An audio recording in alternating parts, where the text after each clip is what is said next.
Why am I blurry? Okay, what is up, everyone? This is Carlton Flowers with the Go Political channel, and we are live.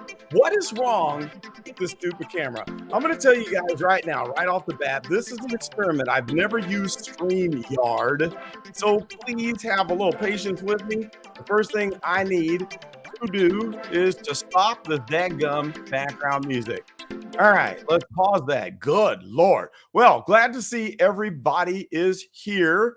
I see we've got Gig Giggity in the chat, Lindy, Hank, Aaron, and I've got two special guests that I'm going to be bringing on. In fact, guest number 2, Eric, post in the chat because I need to set your status. So tonight I've got a presentation, and I'm going to bring my 2 guests on that you're going to see a lot more of on the channel, okay? And I will go through my list of things that I'd like to discuss for the debate, the post-debate discussion. And then we're going to invite people to come up where you can come up and share about a minute or 2 of your thoughts. All right. So right now we got 15 people in the stream, but I need you to go and tell your friends. Since this is not on the regular YouTube, I don't know how it's getting picked up. Okay. Whenever I stream from OBS and through YouTube, we usually have a lot more right off the bat, but we're just going to play this by ear. And this will be a family-friendly discussion. We're not going to be cussing and fussing and fighting. We don't do any of that stuff. We keep it nice and family-friendly. Your kids are allowed to watch this stream. I've got my coffee ready right here because, guys, my voice is raspy. So hopefully that's going to help me get through. Now, you can be a Democrat and you can be a Republican. Why do I sound like Barack Hussein Obama? I don't know what's up with that. But I want all people and including independents because I want to hear from my Robert F. Kennedy folks. You can be a Democrat, a Republican, or an independent, and you can participate in this discussion. I am, you know how I am. I just don't like to have a label. I'm me, all right? And you know my leanings, but I'm not gonna show you my cards, so to say. So we want to invite everyone, no matter what your political background is, or even if you're a no voter. I want to invite you all to be here. Okay, let's bring up the special guest. First, we're going to bring up to the stage. This is Caroline with the Gimme Tea Caroline channel.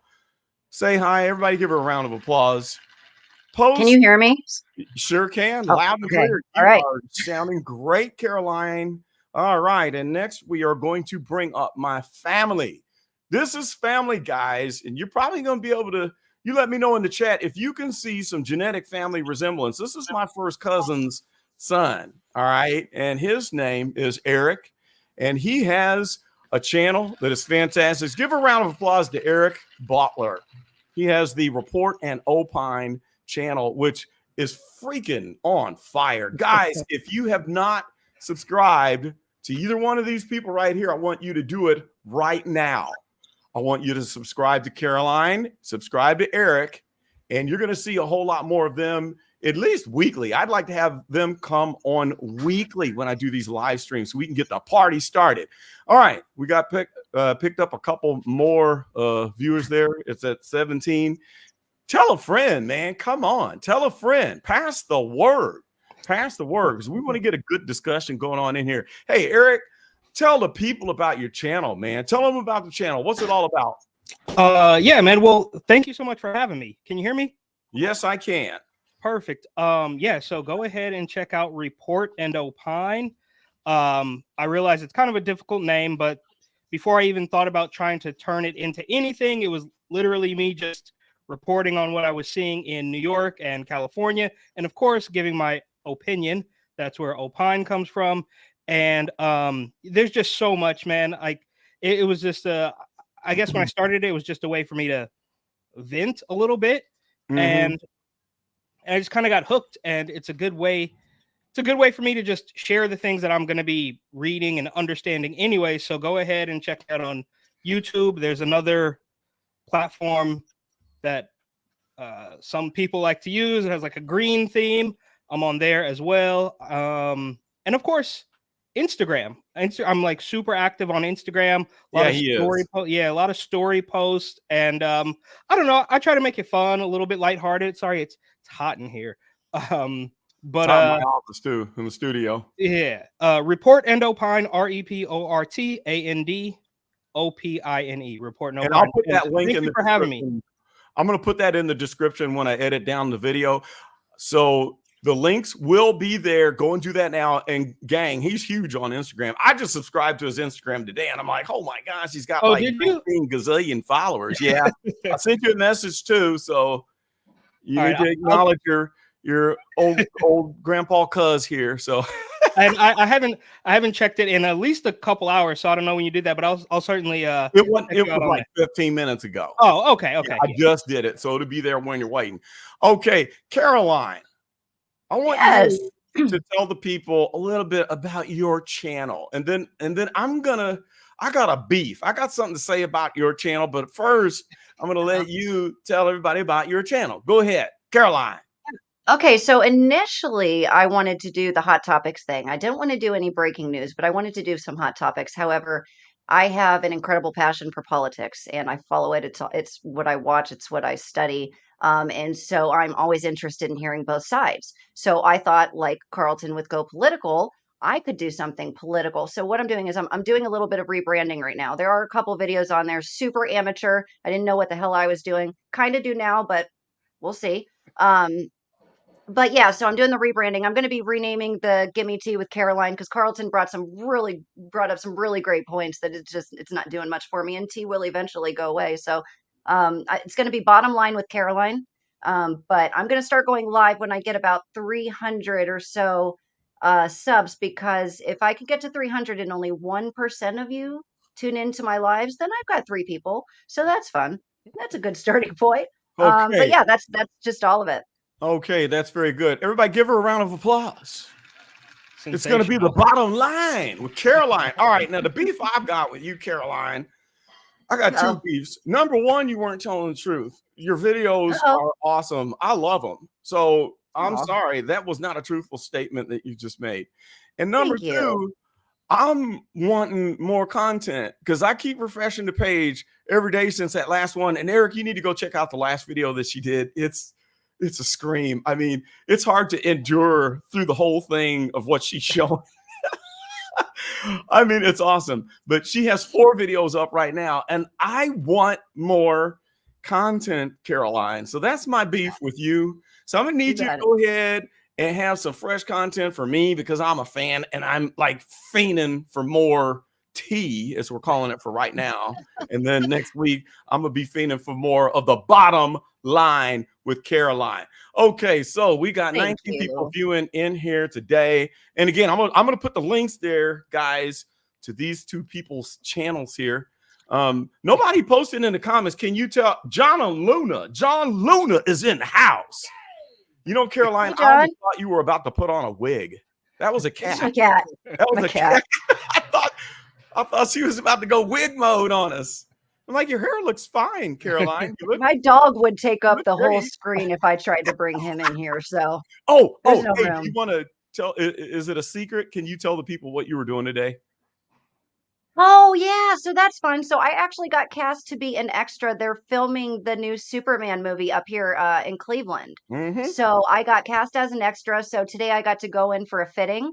And it's the real deal. I was on a movie set and it was the coolest thing. I couldn't take any pictures or videos because we had to sign the NDA and I can't tell details, but I did find out my role, and it's going to be pretty exciting. I've got action in front of me. I'll tell you that much. Awesome. Caroline. That is awesome. Congratulations, by the way. Thank you. Congratulations, Caroline. Yeah. Caroline's the bomb.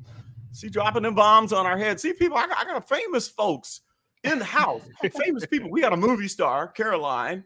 We got a freaking Instagram kingpin. Eric Butler is the kingpin, man. Go check out. Holy smokes. Wait a minute, guys. I've got another family member. Eric, you have a cousin who has just tuned in. Damon Askew of Askew Solutions That Help LLC is your cousin. Did you know that, Eric? I did not know that. That is your cousin. So Damon is in the house. All right. So now, before I get so far off the beaten path, I'm going to start with my presentation. I have 1, 2, 3, 4, 5, 6, 7, 8, 9, 10, 11 points that I'm going to run through real quick. And this is my reaction to the presidential debate. Okay. And Caroline and Eric, if you have the urge to stop me to say something about what I'm saying, feel free to just jump in. But I'm going to just plow through these notes. It's very high tech. Got my note paper right here. And this is going to be my reaction to the presidential debate, which was very, very, very interesting. You know, first of all, before I even get into the notes, because this is not a part of the notes, I thought it was going to be very unfair. I was kind of falling prey to what they were saying about CNN, about how they were going to just be muting Trump like crazy. And the questions were going to be biased, and it was going to be something that was just basically set up to clown Trump. And then a lot of the YouTubers were saying that with CNN saying you can't live stream this or we'll come after you. I was like, okay, this is going to be a joke. It's not going to be fair. And I was surprised and shocked that it actually was fair. And the mic muting wasn't unfair. You know, they muted Trump a couple of times, but, you know, it's just a clip off at the end of the time. It wasn't because he said something they disagree with. And did you know that Biden did it first? Biden was the Oh, first one to break the no mic, mute, whatever the okay. I rule you didn't wanna call it. realize that. Okay. I Yeah, he must was the have first blinked. one. I must have blinked. Well, the questions also were pretty fair. I thought that, Yeah, they gave some tough ones to Biden, which surprised me. I thought he was going to get all underhanded pitches and that they were going to really nail Trump. And I also thought that they were going to set up questions based on the felony stuff, but that didn't happen. yeah. So let's They start. kind of had to, just really quick. I mean, there was so much heat on CNN on the moderators that they couldn't come out full force and just be so biased. Like they had no choice but to like Right. pretend Hmm. to be a little Uh-huh. unbiased. But I don't know. We'll That's see. a I'm good curious to know You're what you right. thought. I agree. You're right. That's a good point, Eric. That's a very good point. And also related to that, when Jean-Claude Pierre, the curly-headed wonder, when she came up with that, with the new buzzword, I'm trying to be nice, the buzzword that the Democratic administration came up with, where instead of deep fakes, which is the word we use for AI constructed videos that are 100% false, right? Well, they came up with a new buzzword and they called it cheap fakes. And they used that to describe the video clips that the conservatives were using that were showing Biden in a decline state. And yeah, they were clowning Biden. They were using a lot of those clips and stuff. But I thought it was interesting that they created a new word. Cheap fake is not a word. And it sounds similar to deep fake. And I thought that was a little deceptive because it kind of gives you the impression that we're saying deep fake, but we're not saying it, and trying to give an excuse to where they can discredit the videos that show the president in a declining state, in an aging state. And I'm sensitive to that because my mom is 87 years old and my grandpa, Eric, let's see, that would be your great grandpa. Your great grandpa, Stanbro, he had Alzheimer's. Okay. Your great grandmother did not. But great grandpa, whenever we'd come to Thanksgiving last few years, he'd say, "Now, who are all these people in here?" And your great grandpa, who was an engineer, one of the many engineers in our family that really inspired me too, he didn't know anything by the time, he reached maybe 87, 88 years old. So my mom is going through that now. Her memory is going. And so I am sensitive to that. But setting that aside, I thought it was a little deceptive for them to come up with a term that kind of makes you think they're saying deep fake, but it's not. And so the whole cheap fake concept, I think, was kind of laid to rest after watching the debate, because unfortunately we did see the same aging man. And I don't say that in a denigrating way. If you're a big Joe Biden fan, please understand I'm not trying to clown the man, because I'm very sensitive to that. Okay, so here we go. Are you ready to go through my list of items? Yep. Okay, everybody put a big yeah in the chat. Sir. If you're ready for me to run down, Eric says, yes, sir. Post a yeah in the chat if you're ready to hear what I got to say about the presidential debate. Are you ready? Somebody post something. Hello, wake up, people. Wake up. What was that movie? Bueller? Classic. Hey, Eric, you type yeah in the chat for me. Okay, we got one. We got to go for it. Go ahead, Eric, type the yes in the chat. Wait, in this chat? Hang on. In the main chat. Yeah, not the private one. Oh, okay. New World's got a yes. All right. Because I need to fix your thingy anyway there. Okay. So Erica's going to post in there, and I'm going to go ahead. We got 1, 2, 3, 4 people saying yeah. There we go. And that means, okay, there is John Luna. There is Shanna Mateo says yes. How long does it take for yours to jump in there, Eric? There we go. You should see it. Okay, wait a minute. Are you? Come on, Eric, get your life together. Oh, fine. Okay, there we go. Dang it, I can't set this. I'm going to just put I don't know how to do it. I'm going to have to do that later. Well, anyway, we're ready to start. So here is my list. The first thing that I noticed was the high level of accusations and insults. And I noticed that both Biden and Trump were saying You're lying. That's the biggest load of crap I've ever heard. They were cussing, they were calling names, and I thought that was interesting. They were really going at each other, not in a professional way, and it was kind of like they're scrapping.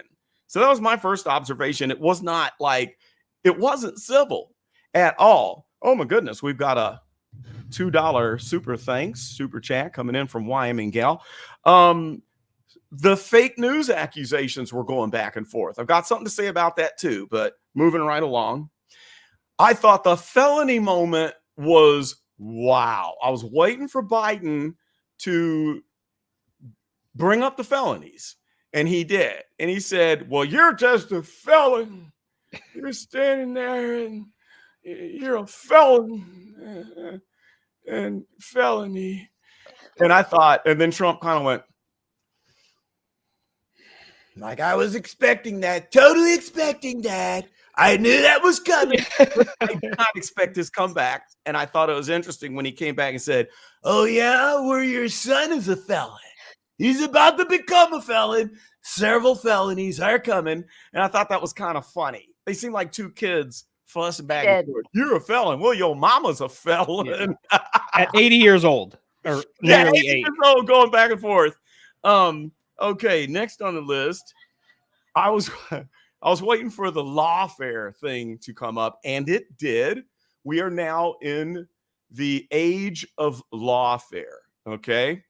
So Trump mentioned that, I think it was after the felon statement, that my opponent is coming after me and using his legal system to stop me because he can't beat me fair and square. And he said it twice. So I thought that was interesting. I thought that was a pretty, solid response on Trump's part, because I think that the lawfare aspect should be brought up. We are in a new day and age. We have never seen this before, where whomever it is in power is going to use the legal system, not the legislative branch, but the legal system, to stop an opponent from taking part in an election. And then Trump also mentioned that his numbers went up as a result of it. So that was kind of interesting. The next thing I noticed, Biden's ups and downs. Sometimes he's kind of talking kind of like this, real soft, and kind of talking, like, what's he going to say next? And then other times he kind of came alive and sounded good. I thought he had some good moments, and a couple times he something out about that. One moment, Hank Aaron, I'm not ignoring you. Nobody is ignoring you in here. Okay. We need to get through the presentation first, little buddy. And so whenever you're live streaming, you do a presentation, and you got to get the presentation done, and then we chit chat. But if you want to get noticed, do a super chat like Wyoming Gal did, because she got the, if you want to do a $2 super sticker or super chat, you can, and you get a bomb. So Aaron, we're not ignoring you, but it's hard. I've had upwards of 900 people on the stream at one time, and you can't like sit there and type and do a presentation and acknowledge everything at the same time. And then Eric and Caroline, and plus we're probably going to have Judge Petty in here before long, if she's not in here already. The moderators are busy keeping the ding-dongs out of the chat. So back to the presentation. So just that, I make that clear. All right. So what was I on? I forgot where I was. Oh. So we had Biden's ups and downs. The Russia-Ukraine war thing, I thought that topic needed to be explored, and I thought that Trump did a good job in stating, I was hoping that Trump would say something about what he's going to do with the war. And the war is a big thing for me. I'm not for war.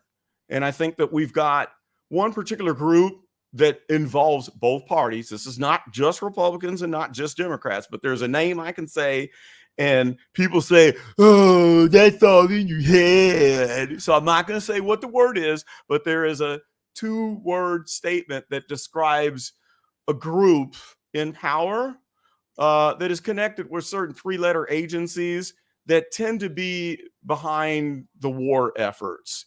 One party seems to be more prone to pushing wars than the other, but it does involve both parties. And there has been a president in the other party that has been a warmonger, but I'm big on why can't we all just get along? That was Rodney King who said that. Eric, I don't know if you were alive when the riots happened. I was young. I was young. When were you born? 86. Okay, then you were, yeah, all right, because that was what, 1992, I think it was. Yeah, so you would have been like 8 years old when that went down. So I'm like, Rodney King, why can't we all just get along? You know? So the Ukraine war was brought up, and I liked the fact that Trump said, I'll have this war solved before we even take the oath on the 20th. As soon as I win the election, I'll make one phone call. I'll call Putin. I'll call Zelensky. It'll all be solved right away, immediately. And so he made a good point of that. Now, Biden made a big point of saying, well, if you're going to roll over NATO, the Russians are going to run through and take over all of Europe, and you're ridiculous. We got to stop them from running through Europe. And so I thought he really did make a point, even though I disagree, but he did good in making that point. Oh, my goodness. John Luna drops a 20 bomb up on head. You know what, John Luna? I'm going to go ahead and crown you right now, because I was going to make the announcement that one thing that can stop a presentation is if you become the Stream King. And tonight, Stream King level, I was going to tell you that it starts at $20. So I have an announcement. We have a new Stream King. Everyone, hail to the King, John Luna. Hail our great King. Let's give him a round of applause. That's right. That's right. John Luna has been such a fantastic supporter. One more round of applause for John Luna. John has been supporting me. In fact, he gave me a $20 super thanks on the last video that I did that wasn't getting a lot of views because I was being very strong. I was being very harsh on that last video I did on the Dalton topic. Eric, you'll have to check it out. I think you'll enjoy it. I thought I was being too harsh, but John Luna gave me a $20 super thanks.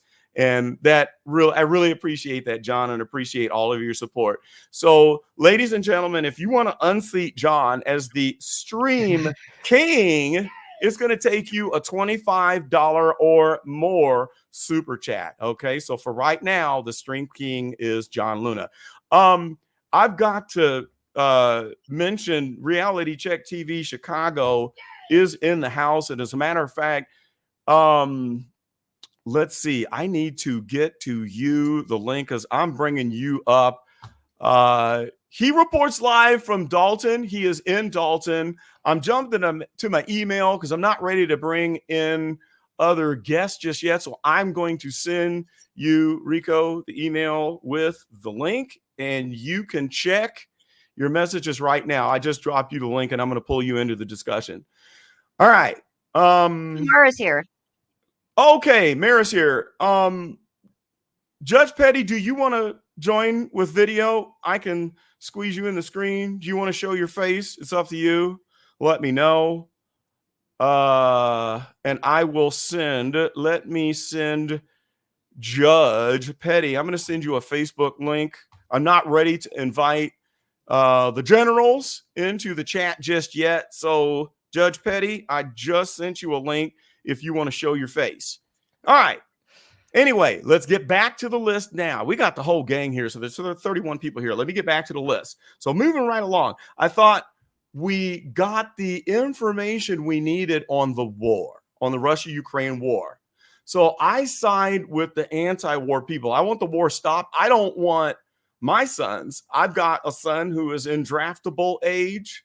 Okay. And he is a sophomore mechanical engineering student. Caroline has 2 of them. We don't want our sons over there, not for the Ukraine. No. And No. the Ukraine is not, Judge Petty, I just saw your answer. Okay. The Ukraine is not a part of NATO, has not been, and was not promised to be allowed. I don't understand why this administration is pushing to add the Ukraine to NATO. That would be like Russia saying, we're going to add Cuba to the Eastern Bloc, or Mexico. We're going to add Mexico. What do you think would happen? What would the United States do if Russia added Mexico as an Eastern Bloc communist country? What do you think would happen? So when you do your history, when Germany was reunited, we violated the promise that we made that we would not come any closer than this certain line to Russia, to the Eastern Bloc. We violated that when we unified Germany because Germany was a part of NATO. Why are we adding to Ukraine? Ukraine is one of the most corrupt countries in the world today. Okay. And I'll bet you Judge Petty could probably shed light on that. She's Romanian. In fact, she's do you remember right now. Huh? Do you remember, I think it was 2018 or 2019, there was articles all over the place. They've kind of gone re-viral in recent months. There's left and right, I mean, Politico, all these hard lefty publications that were publishing articles about how corrupt Ukraine was, and then they just drop it like a hot potato, and it's almost never to be spoken of again. But they're still out there. You could just do a quick Google search. Okay. Remind me of that, and if you see a really good one, send me a link, Eric. I would like to look into that. So the Ukraine, to me, it's like, what are we doing? That's none of our business. And in the eastern part of Ukraine, you have Russian-speaking people that were being oppressed and mistreated by the country, where they were cutting off their water. There was a lot of humanitarian things going on. And what do you think Russia's going to do when their native-speaking people who live in the eastern part of that country are being oppressed? They're going to go in and rescue, right? And so we're surprised that Russia rolls in after we start talking about adding the Ukraine to NATO. I don't get it. I don't know what's going on with that. I really don't understand it. And so, in my opinion, leave Ukraine alone. It's a terrible, terrible place, terrible people, terrible, some of the worst people in the world. Leave them alone. I don't want to pay my hard-earned money, $200 billion, to support a war for bombing the Ukraine. I don't want to do it. So I was hoping that it would be made clear, and those that are in support of Biden, and you can tell me your view, and it's okay. It's okay. I'm not going to bash it. This is not a bashing stream, all right? But there are those who think that if we don't go to war with the Ukraine, that Russia is going to run through Europe. That's what their belief is. Now, I call nonsense to that argument. The reason why is this. How's Russia going to run through Europe when they can't make it through the Ukraine? Let's think about that for a minute. So they're losing tens of thousands of soldiers, half the army, spending a ton of money, and they cannot make it all the way through the country of Ukraine. But you're telling me they're just going to sweep through Europe. Right. Now, if you think that right now that there's no U.S. soldiers in Ukraine, you got another thing coming. And there are people from other countries in Europe that are there fighting on the ground. But the massive armies of the European nations, there's no way in heck that Russia is going to run through Europe. And the only way they could is if they were using nukes. That's the only way. All right. So that was made clear. And you know, if you think that Biden's point that Russia can run through Europe is legit, you know, maybe I'll invite you on later and you can argue that point. All right. So the next thing that I had, the Biden Middle East question. I thought that was like, wow. When they said, well, Joe Biden, you haven't solved the conflict going on between Israel and the Palestinians. So what can you say right now that you're going to do different because none of your policies have worked? We're going to 3 steps. We're going to tell them first, release the hostages. Step 1. Then we're going to go to step 2 and tell them stop blowing things up. And then step 3, we're going to call a ceasefire. And I thought, oh, that was a low point. That was a low point. And then, of course, I thought that Trump gave a good answer. I think that nobody is solving that situation anytime soon. I know the history of the conflict between Israel and the Palestinians, and this conflict has been going on my entire life. My dad was an expert with that too, as a matter of fact. And my dad said, it's never going to happen Reality Check TV Chicago, check your email. I sent you the link. And so just click that link and I'm going to get you in, my brother. By the way, Reality Check TV Chicago is a minister and he does sermons on Sundays. And I have tuned in and he is a wonderful speaker. He's a good guy. I mean, just good to the core. So check out. He's keeping an eye on the Dalton thing, which I guess is still. Yes. Okay. He live streamed the Thornton Township meeting. There was like 1,600 people from all over the world tuning into that live stream. And if I'm not mistaken, he was the only one bringing the live stream of the Thornton Township meeting, both when Tiffany Henyard skipped because she was doing her nails and having her birthday party, and then the next one when she actually showed up, and that was a train wreck. Okay, so that was the Middle East thing. The immigration crisis was another big one that I was hoping that things would be made clear. Now, they weren't made clear, but we saw at least half of the argument. So what surprised me was the fact that President Biden claimed that the immigration situation is better now than when Trump was in office, and was kind of like, okay, no, we don't have 8 million people that have just flooded in, that are getting benefits, that are getting local voting rights, that are getting health care money, or like New York City where they're getting cash cards and they're taking jobs without legal immigration status. He just kind of glazed over that. And I was like, how can you glaze over that? But I don't know. I didn't think Trump made it clear enough in his response to squash that and really make it clear that there is something really heinous that's going on. Patriot Chick says all by design. I would agree with that. I think we're being gaslit and we're being fooled. And I'm going to go conspiracy theorist on that situation and say that they're doing that on purpose. They're doing something purposefully, because I can tell you here in the capital city of Missouri, in Jefferson City, we had hotels full of illegal immigrants that were being shipped in from Texas, right here in Jeff City. But then people are going to sit here and tell me that this is not happening. We got folks hired at one of the biggest companies that makes transformers in the United States. It's now owned by Hitachi. It used to be, what was it called? I'm forgetting because I'm on a live stream. But at any rate, they were telling me, people who work there, that they were hiring illegals to do housekeeping stuff. And they're paying them $8 an hour. So they were paying them less than minimum wage. We have people here right now in Jefferson City, Missouri, just with a population of 43,000, where jobs are being taken. And you can go into restaurants and you can see hordes of illegals working in restaurants. And we do have crime issues going on. But President Biden sat up and he said, nothing's happening and it's all good and it's better than it's ever been. And so I'm sorry. So go ahead. Well, first thing, I do think all of this kind of ties in together, right? I mean, really, it's just to create the fog of war, right? All by design. It's just to create as much chaos as humanly possible, whether it's war or illegals or any of that stuff, just to create chaos and then come down and say, oh, well, we're going to take control. But as far as the illegals are concerned, I mean, I've experienced this firsthand. And in New York City, I can't speak for them all, right? Oh, again, not all, but most. This is not a nice bunch, okay? Like,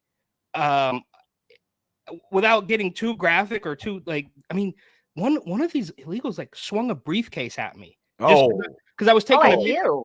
Yeah, well, because I was recording. It's all on my Instagram. Shameless. I'm checking that out. Oh, snap! Me too. Yeah. Everybody, go check out Eric's Instagram to see the evidence. It's crazy, and they gave me the finger. Oh my! Eric, when was that? October, a little bit before Halloween. Yeah, a little bit before Halloween. Oh man! Oh shoot! And the last thing really quickly, that a handful of the migrants right there on 8th Avenue where the Row Hotel is, I was just recording. This is 8th Avenue. We're talking about a heavily populated area, like in the whole country, right? And these guys told me to stop recording, and they called the cops on me. Oh, wow. Like, that's where we are. So I That's just, interesting. yeah, that just gets to me. So That like triggers me. your First Amendment rights are violated for people that aren't even here legally. No, the That's cops wild. didn't stop me. The cops didn't stop me, but Well, that's good. the migrants But tried they to. wanted to say, yeah. Yeah. John Luna just mentioned the two women that were killed at the Chick-fil-A in Austin. I've got family in Houston, family in Dallas, and I'm down there 4 or 5 times a year. Oh, I'm in And Houston, so you're in Houston? I am. Oh, okay. I did not realize that. Well, It's new. It's new. I just moved here. okay. Well, cousin Stephanie is in Houston, and you need to reach out. And you also have another family member who's a big YouTuber and podcaster that has sports podcast that is in Dallas. FYI. All right, let's move on because I'm going to have to do a whole presentation on immigration alone. By the way, Caroline, that microphone is mesmerizing. Oh, is it? Yeah. Thanks. Is it changing color? Or is that just like an Yeah. optical illusion? Yeah, it's That is changing. like blingity bling. Dang, It's I'm annoying jealous. as hell. That's cool. I've got Snowball mic. There's my mic. This is a really good mic. It's about $200, but I like the bling bling on your microphone. That's really cool. Let me know if it gets annoying. No, I'll love it. Stop it. Yeah, Okay. you can make it flashier and louder. I love colors and flash and loud. That's cool. Oh, Sugarland. By the way, giggity. That is exactly where my cousin Stephanie, who will be appearing on the channel soon, she lives in Sugarland with my 2 aunts. Okay, so the next topic after immigration, and my question was, okay, who's lying on immigration? Because we are getting 2 completely different descriptions of what's going on in immigration. I came to the conclusion that I don't believe President Biden. Okay, that was my conclusion. So the next one was when the moderators asked Biden a tough question. It was the black question. And he said, what do you say to black supporters, black voters, about the fact that they're making less money per year, have less opportunities? They listed a string of things that have gone down in the black community, and only one thing is up. I think unemployment is down. That was the only positive. And so then Biden comes on and glosses over all of the negative. Employment is up. And I gave money to the historic black colleges and universities and black people. And if you don't know who to vote for, you ain't black. Now, I added that. He didn't say that last night, but that was one of the most ridiculous things he's ever said that offended me, really. That offended me. And that wasn't good. So the answer he gave to that, I know there are a lot of black people in the community that still support Biden that don't like Trump, but the point made that Trump has given the most to HBCUs of any president is true. And the data collected about the black community from an economic standpoint, the situation is far worse after 4 years under this current administration. And here's the thing about it. We're putting $200 billion. Okay, there he is. Let me get him in here. All right, everybody give a round of applause to Reality Check TV Chicago. He is in the house. Go political. God bless you, brother. Thank you. I received those blessings. So glad to have you here. So if you want to interrupt and chime in at any time, just jump on in, my brother. So when we are printing money, and this is a topic for a whole new video, the Federal Reserve, which there are some congressmen that are trying to get a bill to ban the Federal Reserve. It's never going to happen, but just to let you know that someone is working towards it. The Federal Reserve is neither federal, it's not a bank, none of that. Okay. Hey, Bill Mack. And when we spend $200 billion to support Ukraine, we print that money. It's not money from the bank account or savings or money collected from the IRS, from the people. We print that as new money and it's injected into the economy. So they type in a little number, $200 billion goes through the Treasury and into the member banks that comprise of the Federal Reserve itself, which that's kind of, you talk about collusion. You got the Federal Reserve that creates the money, the Treasury writes a bond and then sells that bond to the member banks, and the member banks are the people that comprise of the Federal Reserve. Doesn't make any sense. So $200 billion comes from nowhere, goes into these member banks, and then they send the checks to pay for the munitions that go to the Ukraine. Now, all the people working there and the companies that grab that money, they can spend it, and that gets injected into the economy. So now there's more US dollars. There's 200 billion more US dollars in the system floating around. The more money Can I tell you floating. something that, Go oh, ahead. sorry. I read today a quote from Ronald Reagan, and it really resonated. He said, "We don't have inflation because our people are living well. We have inflation because the government is living well." And that totally resonated with Oh everything we've yeah, got going on right absolutely right. now. That is so true. That's so true. Yeah. I lost Rico. Hopefully he can come back because I wanted Phone him to died. chime in and speak. Click back in, Rico, as soon as you get a connection. He must have a bad connection.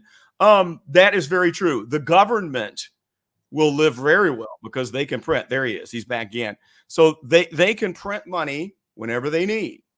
And so when the big defense contractors receive that $200 billion, that injects money into the economy because the workers and everyone is getting fat and they can go spend that. When they're spending that money, there's more money in circulation.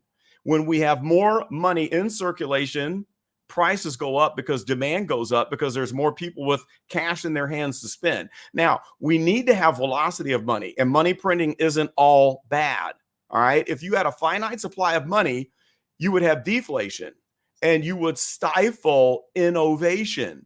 You can't have technological progress like we do, where we're on a logarithmic curve of technological improvement and innovation. It would go flatline if you did not have a system where you print money. And it's because we want the money to have velocity. We don't want it sitting. If you have finite money, people are going to hoard it and save it. When you hoard and save, people aren't exchanging ideas, information, and goods and services. That's why the government will print money to get money circulating. We call that the velocity of money. So you have Keynesian economics, and then you have a more conservative approach, but both are based on the Federal Reserve printing money. Now, where it's unfair is the president and the people who are the warmongers, they get to decide on $200 billion being printed to support the Ukrainian situation by purchasing all those bombs. And then we pay for it in the grocery store and at the gas pump. Okay. So that's why I'm against that. Now, black people in this country are not doing so hot. But it's kind of interesting to me that while the people of the south side of Chicago, which I'm going to do a video on this, we got Dalton. It's only 15 minutes away from where I was born and raised. And then when you go up to the city limit, the south side of Chicago, you got a bunch of black folks who are just, they're peeved. They are being loud. They're showing up at city council meetings and saying, we're sick and tired of the mayor of Chicago and this administration taking away our resources, our parks, our schools, our boys and girls clubs, and handing it over to illegal immigrants. But then whenever we ask for money for you to come in and fix up our decrepit schools, it's always, oh, we don't have it in the budget. And so they're sick and tired. Aren't they like kind of maybe not revolting, but there's clips from a couple months ago, right? From like the, city hall meetings or something in Chicago where these like just neighborhood folks are like showing up in bright red MAGA hats. Yeah. And, like, yeah. They've got a whole thing. It's called paint Chicago red or paint the town red. And they're basically saying, okay, if the Democrats aren't going to help us and if they're going to continue taking away from us, we'll flip this red. And they've stated that, okay, it might not mean that we're like pro-Trump or whatever. Some are very pro-Trump, but the ones that are not, they're saying that we need to abandon the political party that is hurting us the most and won't invest in our infrastructure. Okay. And so, yeah, that's been going on for like a year. It's very interesting. But the illegals, so they've taken over. I mean, Denver. Well, see, they come in. Yeah, Denver's a mess. And now Denver is finally saying, y'all got to leave. Y'all got to go somewhere else because we can't support you anymore. Where would you like to go? Here's your ticket. You got to get up out of here. My question is Speaking though. of Denver, oh, sorry. Well, I was just gonna say they're trying to rebrand this thing like it's the asylum seekers. First of all, there was no asylum seeking. There was very little asylum seeking. No, there wasn't 4 or 5 years ago. But where are all the stories? Where are the stories of all the terrible things that these people are fleeing? Yeah, I don't know. I don't know. Minister Rico, what do you think about the South Side Chicago and the immigrant situation while we're on that? You got any input on that? Any insight? Well, when it comes to that matter, you want to look out for people who are in need. But then you have to look. You have to have a border or a perimeter to protect your own assets and your own people who can be collateral damage, like what happened in New York.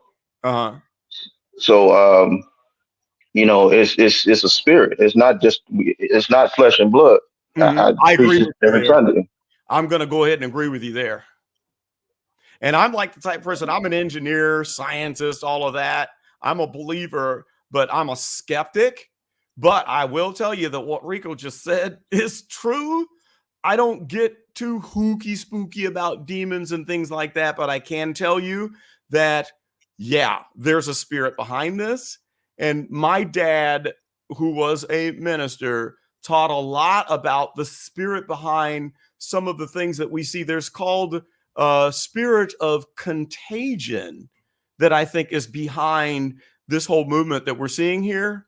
Okay. And my dad could sit there and preach you a sermon for 3 hours talking about the names that we associate to, okay, when we see what's going on with immigration, or when we see what's going on with crime, or when we see what's going on with children being abused in certain ways, there are different spirits, and he can show you biblically the names of the spirits that come behind these things that we see. Okay. And I think there's science to that, because it's describing, even for a person that's an atheist, you can ascribe a name to something that we see that is commonly popping up, as far as, like, for example, the spirit of contagion. So yeah, there's a whole lot of truth to that. So thank you for chiming in on that, Minister Rico. Give him a hand, everybody, and give this man an amen. Can I get an amen? Amen. Okay.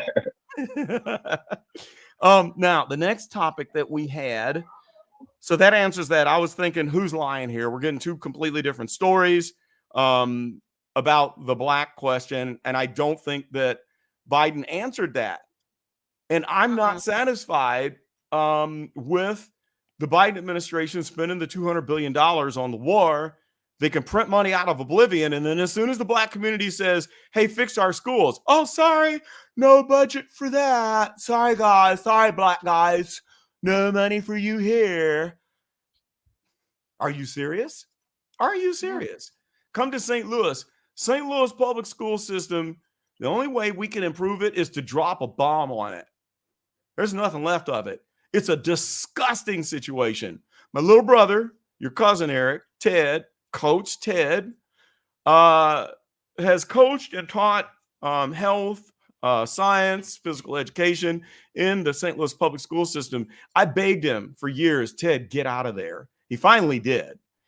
But it's sad that we can print $200 billion to kill people and to support a war that we should have no part of, but we can't print $5 for the failing inner city school systems.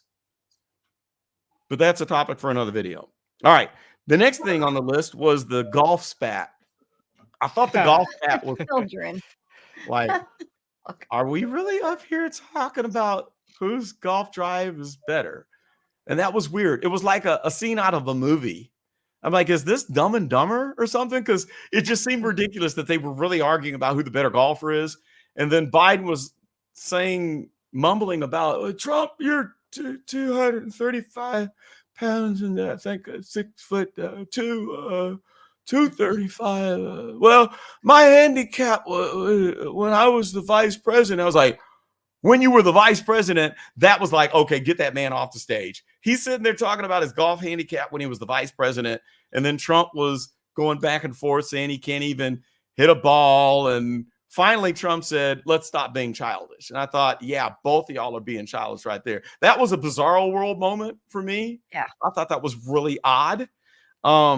He said 6 for the record. Joe Biden said he had a 6 handicap. Yeah, he's lying through his teeth. He's no lying way. through his teeth. Not even when he was vice president. I wouldn't believe that. He was lying. He ain't got no 6 handicap. And here, like I am like kind of eyeball deep in the political realm, but imagine somebody who's not, but plays golf, right? That's kind of the, what do they call it? The Gelman amnesia effect. So when somebody talks about something that you know a lot about and you're like, that doesn't add up, but then they switch topics and you immediately believe them, even though it's probably clear that they're lying about both things. Interesting. 6 handicap. Get out of here, bro. Yeah. Absurd. That was absurd. So then after that, they did the closing comments. And I thought the closing comments were a great disappointment in both of them. Yeah. Biden was just talking crap, just saying the opposite, just saying things that we know that's not true. And he's supposed to do that. I mean, he had to say the economy is great. People are making tons of money. Everything is hunky-dory. We've shut down the border. And in my opinion, I don't think any of that is true. And Biden might believe that in his mind. You know, he might believe that. So I thought that his closing remarks were useless and didn't do him any good. I thought Trump's closing remarks was 90% focused on being petty and throwing insults. And what I wanted him to do, I wanted him to say, I want to tell everyone right now, we're going to make America great again. This country is great. Our people are great. My supporters, you are great. I wanted him to give a Barack Obama type of speech at the end. You know, do something iconic, you know, something big. But he just sat there. Biden's lying. He's lying about everything. What he just said a few minutes ago was totally ridiculous. I'm sick of him lying. And I thought, no, dude, you know, make this big. We want the big moment. Okay. Now, Trump's got the mental acuity. What would have been the problem with memorizing a 30-second, you know, statement, something really powerful? Why would you not do that? I don't understand that. I'm like, come on, dude, don't waste the 2 minutes being petty. Inspire us. Do something big. You know, you wouldn't see Barack Obama ending.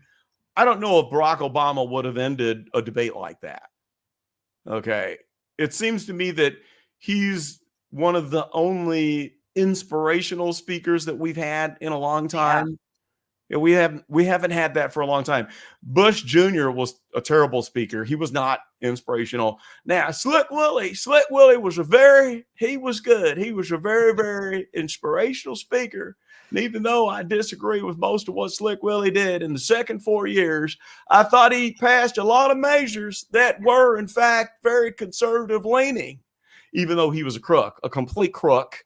But he was an inspirational, charismatic leader. Bill Clinton was very charismatic.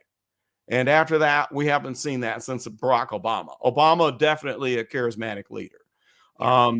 Trump has that capability. I think he is a charismatic leader, but he didn't use that last 2 minutes to shine that. I was kind of disappointed in that. But think about, I mean, if you want to say Trump was at 70%, or 60% or whatever, just a little bit better than half, that was still enough to make the entire media landscape completely melt down. It was.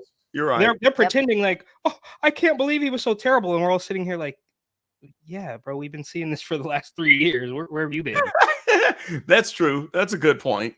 And as a matter of fact, Joe Biden had one job. He had to go in there and he had to prove to the Democratic Party that he's got this, that he is capable, that he is fully capable. And he didn't. He completely failed. He disappointed everyone, and he did not assure them. And there's a lot of panic, and meltdown was the perfect word. That's exactly what everybody's doing today. Yeah. The gap, I think there was a 4.1% gap widening. You know, people can debate on who did the best job. Some can say that Biden won. Some can say Trump won.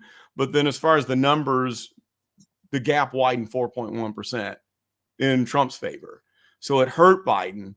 And then I was surprised to hear CNN, I can't remember if it was PMSNBC or not, but one of the other big Democrat channels came out and said, okay, this was terrible. We're in panic mode. We need Biden to step down.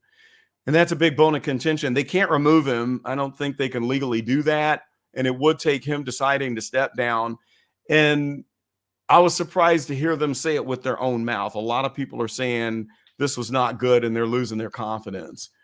I kind of think that the Democrats made a big mistake in pushing RFK out of the party. And so, yeah, he's just, all three of them, we can say that they're at advanced stage and have their quirkiness and weirdness, right? And RFK definitely fits that, you know, with his story about saying that I had a worm that got into my brain and ate part of my brain.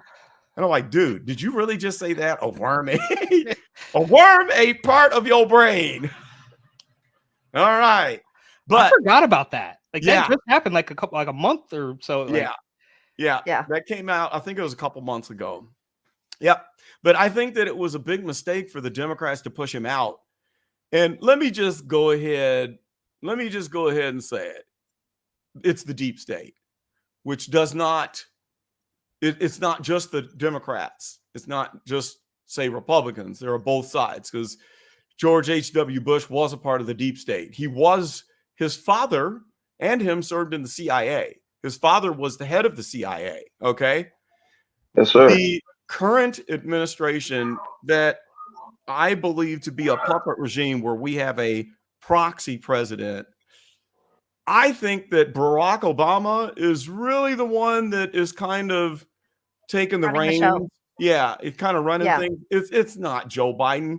Biden doesn't know left from right, up from down right now. And I think that really this election is about Barack Obama continuing his legacy and leading with his vision for the world. And he's more for, say, a one world government type of thing rather than an autocracy, or let's say the United States saying we're being isolationist, so to say. Okay. He's more like, let's all get together and fall under the UN. He's a United Nations type of guy. Okay.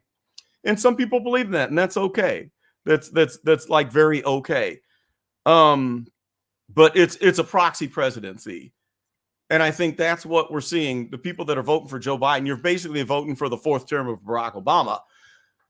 Joe Biden and Barack Obama are a part of the folks that are connected with the CIA. Robert F. Kennedy is not. And I'm telling you, that's why they forced him out of the party.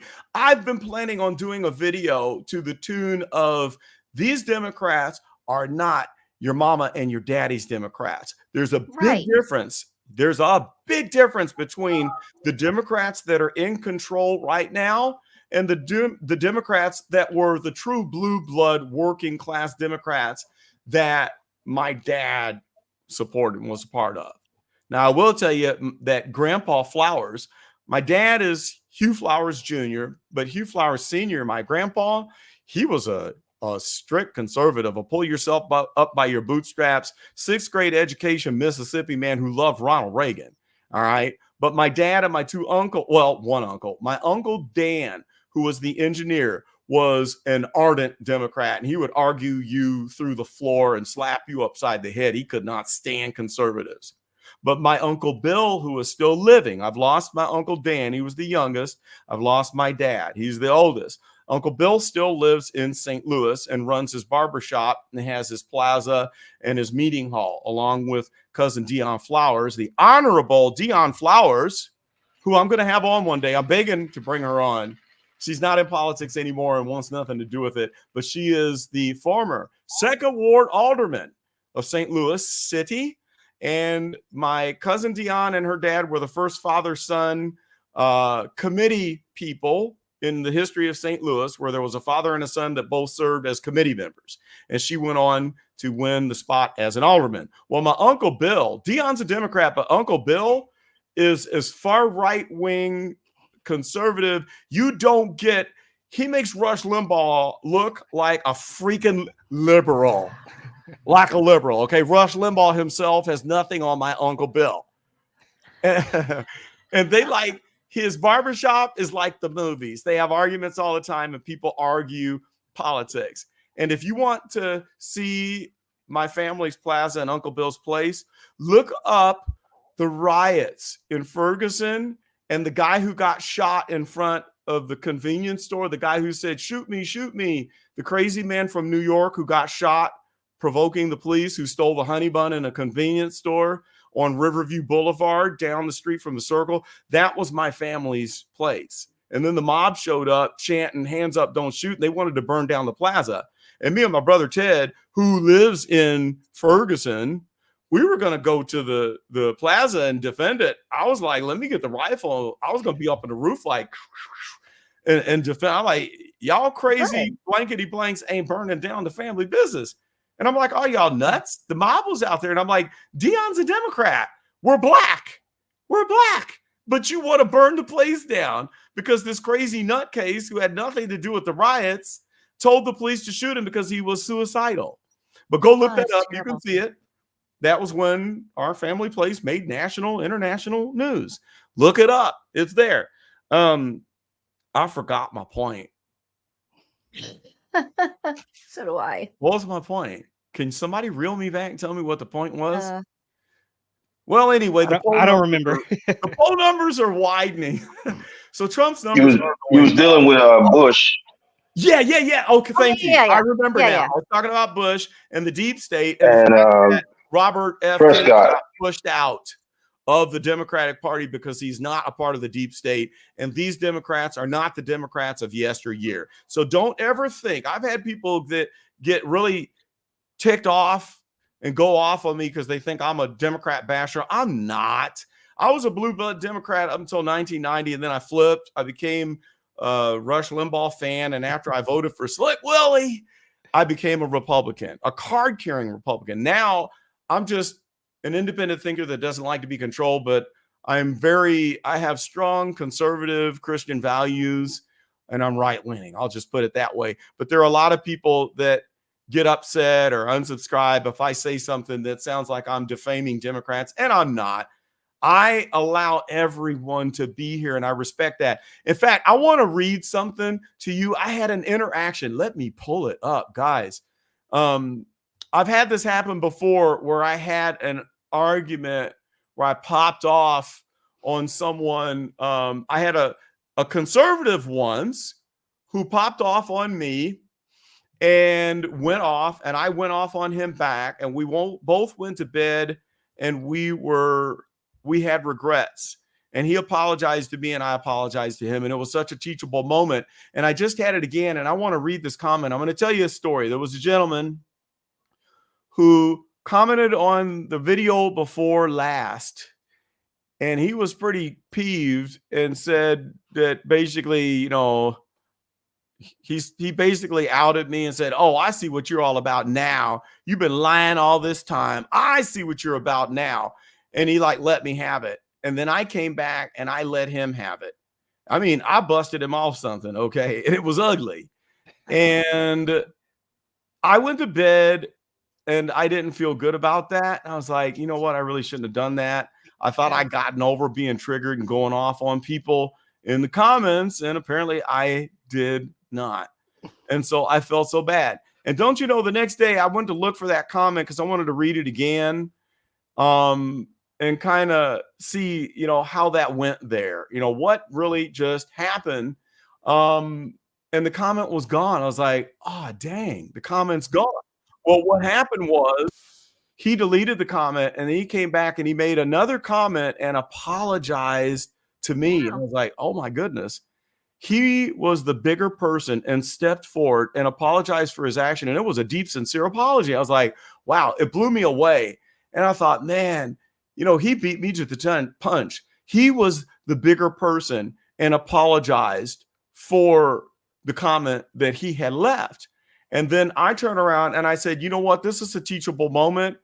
And I'm going to have to concede and say, you were the bigger person. And I respect that. And I sincerely apologize because I should be beyond this. And then he came back and gave me a super chat of $9.99. And then he made another comment and I wanted to read it. I had it queued up and I'll be doggone if I cannot find it. I'm trying to see if I can find that comment.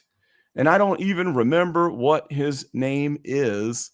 So as I'm looking for that comment, what were we talking about? We were talking about we just lost Caroline. Caroline, where'd you go? She dropped out.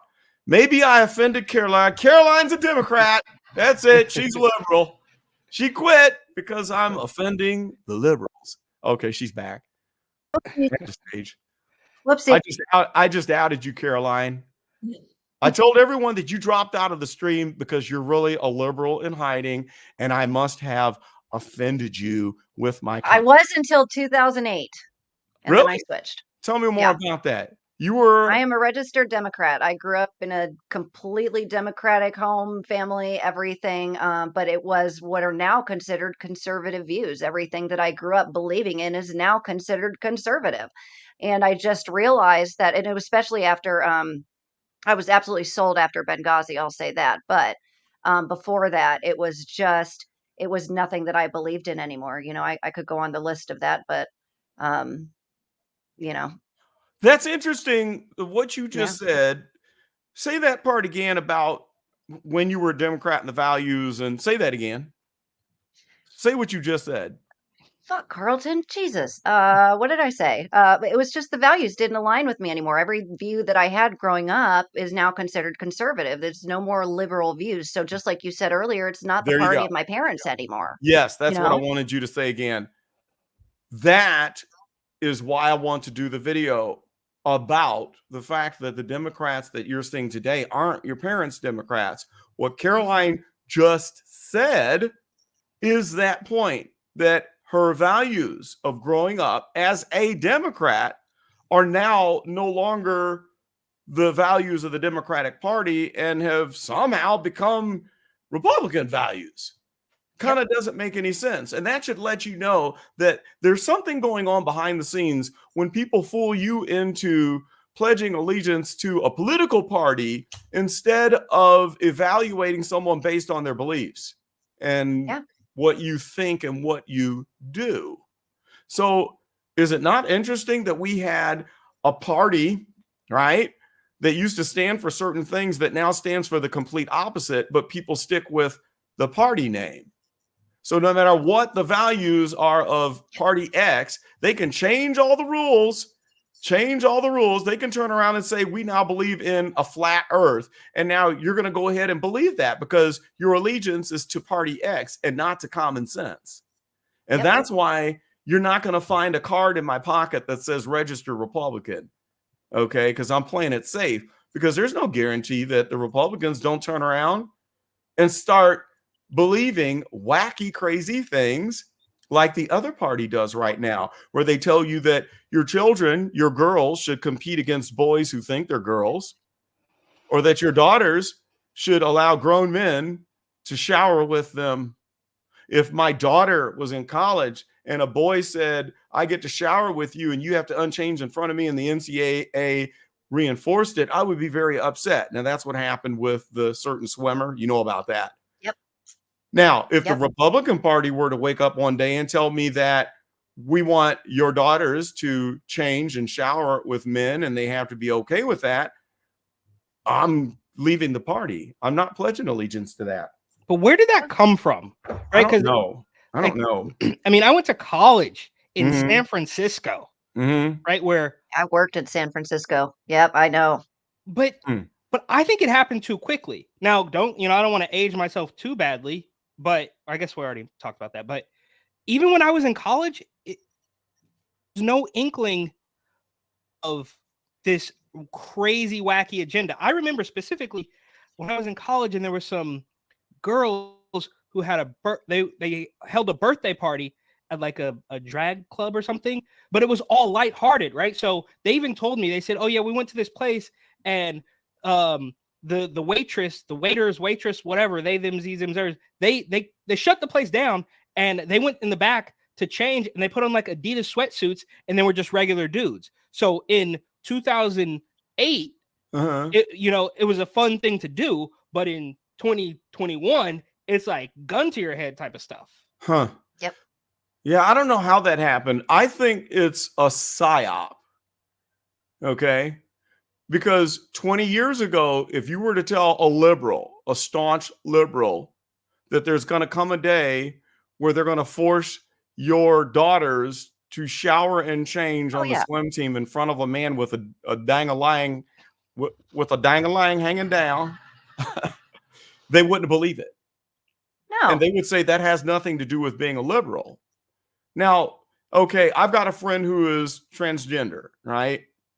And she was formerly a male and felt like a female all of her life. So she went and at 26 paid for the gender affirming surgery out of her own pocket. It wasn't anybody else's money but her own. Changed her name and, is an engineer, brilliant person. Okay. Oh. But all right, that's cool. But then you have this whole other thing where you can have like a person that can have you arrested because you didn't use the right pronoun. And that's kind of different. Yeah. And so I am a good friend of my transgender friend, and I call her because she has, become a woman, and that's fine. But you can have like a bearded fat guy who looks like a professional wrestler and says, you have to call me they, them, whatever. And if you don't, you could be ostracized. You could be jailed. You could be called racist, harassing, anti-LGBTIQI, whatever. It's not the same. There is a line where you draw that's common sense. I have friends that are LGBT. Now, back in my days, it was the GLA. It was the Gay and Lesbian Alliance when I was in college in the late 80s. Yeah.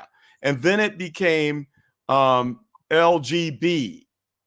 They put the L first, and then it became LGBTQ and went crazy from there. But in the first days, it was the GLA. It was the Gay and Lesbian Alliance in 1986 when I was a freshman at Mizzou. But point I was going to make is that I have friends that are GLA, LGB, whatever, that don't agree that girls should be forced to change in front of men. They're like, that's nuts. That's debased. That's wrong. And they don't think it's right to sexualize children and to force opinions and things on children who are not at an age that they should be exposed to that. And they're gay. Right. And so there's two completely different things. There's this debased thinking and there's someone who is gay. I got a couple friends that I went to high school with, and one of the ladies is one of the most respected people in my community. I was on the interview panel for the director of our big, it's the city recreation facility that's made in conjunction with Lincoln University. It's called the Link. And so I sat on the interview panel. I do a lot of volunteer work, and my buddy is the director of Parks and Recs in Jeff City. And so I was one of the four that was on the panel to hire the new director of the Link. And my friend, who I went to high school with, is a couple years younger than me, and she is in a lesbian relationship, had applied for the job. She didn't get it, but she was a great candidate, and she does a great job. She's the head of one of our programs in Parks and Rec. She's very conservative. She doesn't agree with any of the nonsense that you see that is being pushed with this radical agenda. And she is in a lesbian relationship, but she has values, common sense values. I can't tell you how many friends that I have that are gay that have conservative common sense values. And so we're being gaslit when we're told that we're supposed to expect all this crazy stuff. And the Democrats call themselves the party of oh shit, I just lost my train of thought. Common sense, sorry. Democrats call themselves the party of common sense, and it's right. Yeah. Crock of shit. John said, if my grandfather were to suddenly come back to life and see how effed up the world is now, he'd say, put me back in the casket. Roll me back in, throw me back in the ground.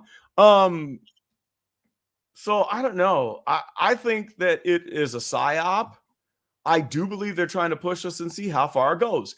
But who got this ball rolling? Who tipped over the first domino? How did this happen? I think that the first tip was when the Clinton administration came in. Yeah? Yes, I think that's when it started. I've got a friend who I'm going to bring on pretty soon, and he is a sleepy Joe Biden supporter. His name is Mitchell. He was one of my 4 best friends in college. Me and my roommate, Sean, and then Mitchell and his roommate lived across the hall. I'm a member of Phi Beta Sigma fraternity, and Mitchell is in the Alpha Phi Alpha fraternity, and we're like fraternity brothers ourselves. And so Mitchell calls himself a closet Republican, but he supports Joe Biden. And Mitchell's in the military, and he tells me that my views about the CIA and the deep state is conspiracy theory. And we argue about that. And I want to bring on Mitchell so he can argue and bring points and tell his point of view, which is of the, cut from the same cloth of those who claim that there is no deep state. But I think that there are things that the CIA definitely does that puts a test on what the public, the masses, are willing to accept. And I think during the buggy bug period of 2020, I think that part of what happened, yes, there was a bug. I think they wanted to see how far can they push it to force us to comply. I also think that what happened in 9/11, when the Patriot Act was signed, they were testing to see how far they could push us and what we would accept with them removing our privacy rights. Now, there is a video. It's kind of like part 1, right? It was roughly 20 years apart. So 9/11 happens, and they take all this power, and they're gonna keep you safe and all that. And then, I mean, if you want to get really conspiratorial about it, like, what is it, 20, 21 years later or whatever, maybe 19 years later. Yeah. And they kind of, they don't do it again, but they're claiming they're going to keep you safe from something else. Yeah, right. Arguably, exactly right. Yeah. Let me ask you this, Eric, and you too, Caroline and Rico. My father-in-law, I miss him dearly. And he was a member of the Apostolic Pentecostal Church in St. Louis, where Bishop James A. Johnson was the pastor, and he's since passed away, and he's like a historic pastor, right?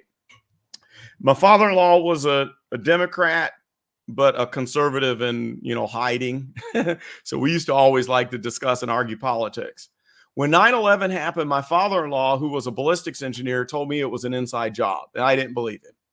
And then he said, "Carl, you need to come and watch this video."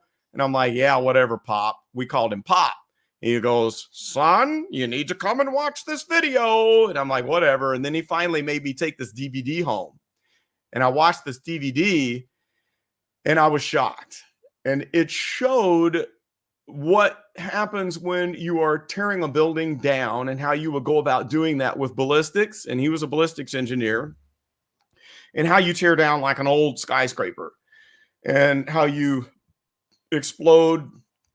You have a series of explosions, and then it puts pressure on the bottom, and then you can collapse the whole thing. You can munch and crunch up most of that building because you're allowing the weight of the building to force the underfloors to get demolished, right? And so on this DVD, you saw this portion where they said, "Watch the charges go off after the plane hit." And you see, it was like maybe 20, 30 minutes later, a few hours later, and it was like, you see these little puffs of smoke come out of the sides, and you're like, "What is that? What are these charges going off? Why do we see these little puffs of smoke?" And all of a sudden, the whole building goes, and it fell. Now, we don't build, me being a civil engineer, and structural civil engineering is part of my program degree. You don't build skyscrapers that can fall like that. It's not possible. And you have to do certain things to bring them down because they're very structurally sound. And when you have, say, a skyscraper and you want to bring it down, you take out the fundamental support. You remember when that boat hit that bridge in Boston and then the whole bridge fell? It hit a pier. It hit one of the 2 support columns. So that's where all the weight is going to the support column. That falls, and then the bridge comes down. Now, a tower is its own support. It's a pier, right? And there are steel columns drilled hundreds of feet down into the ground that hold that foundation. And there's probably 100, 200 foot thick of concrete in that base and steel columns that go even below that, right? So the only way you can bring the building down is to tear out from the foundation. Now the plane goes up here, right, and hits. So why is all this going? It doesn't make sense. And the argument about the jet fuel and the heat, no, not at all. You can't tear down a building like that. It doesn't happen. So anyway, the DVD he showed me things that were shocking, and it showed interviews of people that were there on the ground that conflicted with what the facts that they told us afterwards. And I saw recently a video put on by Billy Carson. Are you familiar with Billy Carson? Nope. Rico, are you familiar with Billy Carson? He sounds familiar. But like what you were saying with the that video, it was called Loose Change. And I Loose Change. I got to write that down. That was Loose Change. Okay. Billy Carson, black gentleman who is a historian and into archaeological research, and he is very well spoken, very well educated, does a lot of research into Egyptology. And so he is he's a scientist type, and it's fascinating the work that he does. I've been a fan of his for a while. Some say that he's kind of egotistical, but everything that he teaches, I look up. And like, he really comes after the flat earth people. And one thing that I did not know, did you know that the majority of the people in the flat earth society are in the black community? Did you know that? Well, they talk about Kyrie. Was it Kyrie was like a flat earther? Oh, is he? I didn't know Kyrie was. That's too bad. That explains Kyrie. Yeah, flat earthers, a lot of them are black. He kind of like denounced the community or something. I don't know. Oh, he did. I hope he did. Yeah.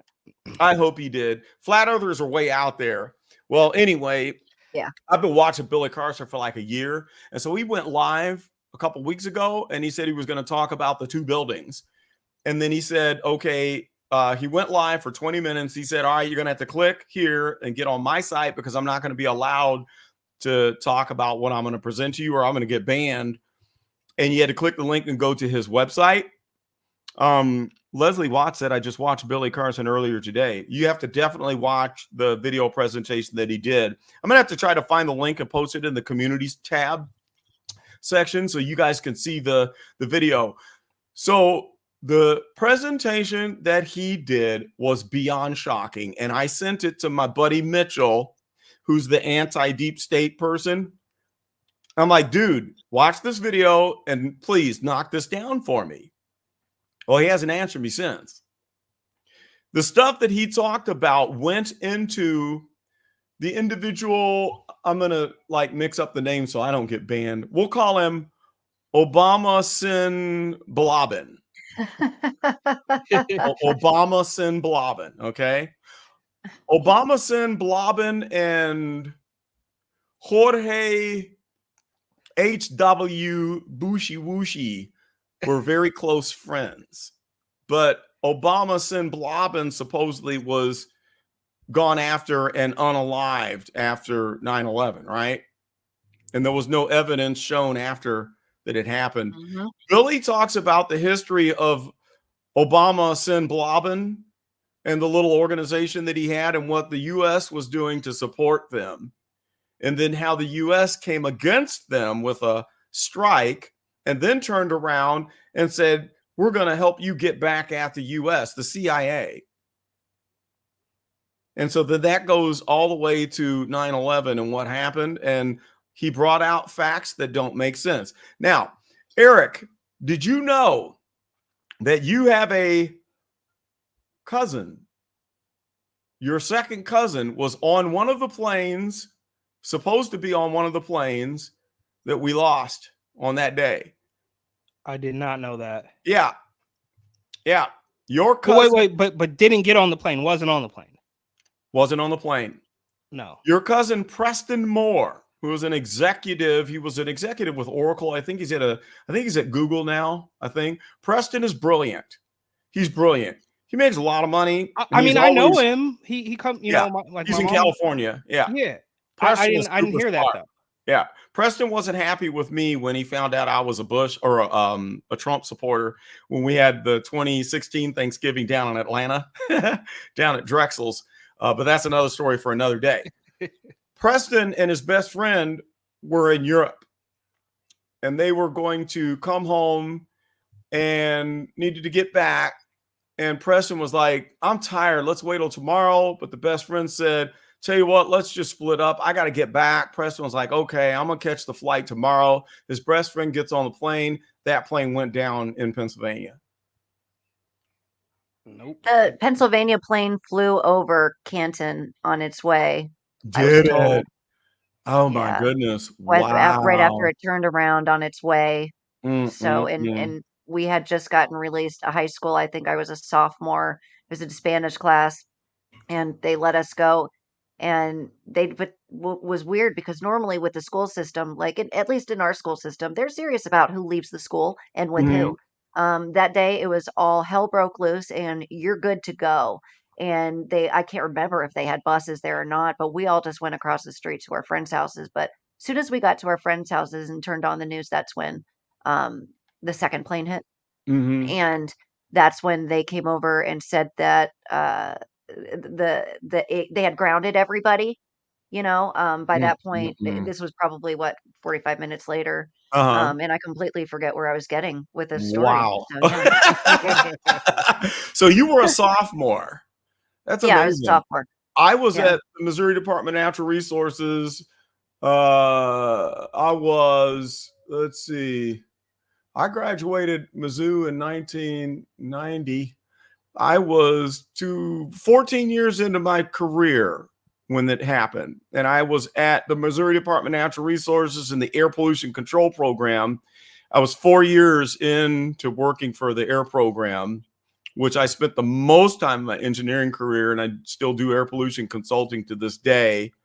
And I remember that day I had called in sick. I was sleeping on the couch and I woke up like, what the heck? And I was like, wow, what is going on? So you were a sophomore and Eric. So you would have been a freshman, Eric, right? Yep, I think so. And I was in California. Huh? Okay, let's see. I'm 85. He's 86.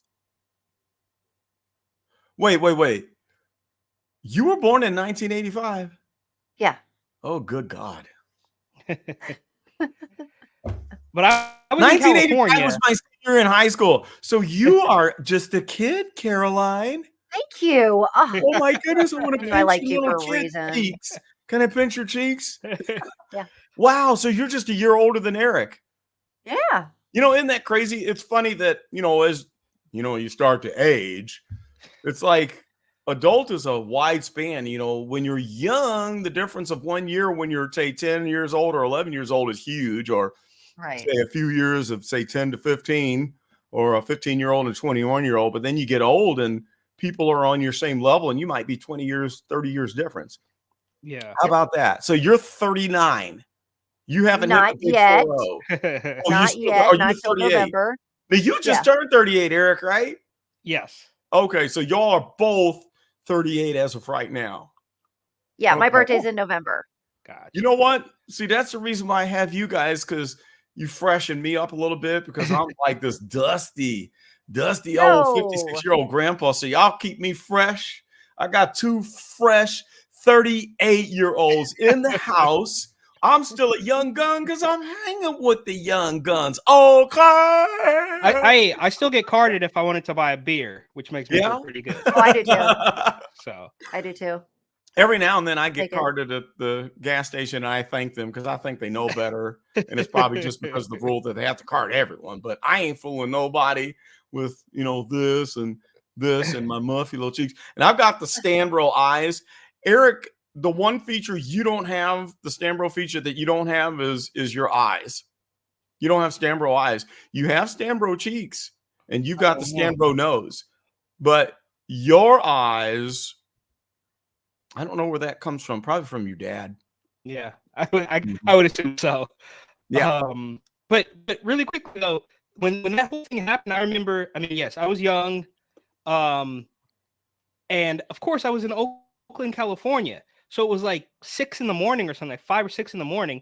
And I remember thinking, this is like the selfish me as a kid, like, do I still have to go to school? Like, I wake up and like my mom's telling me about it, and it's all on the TV. Of course, I did still have to go to school, but we didn't do anything. We were just watching television and all the different classes. And right.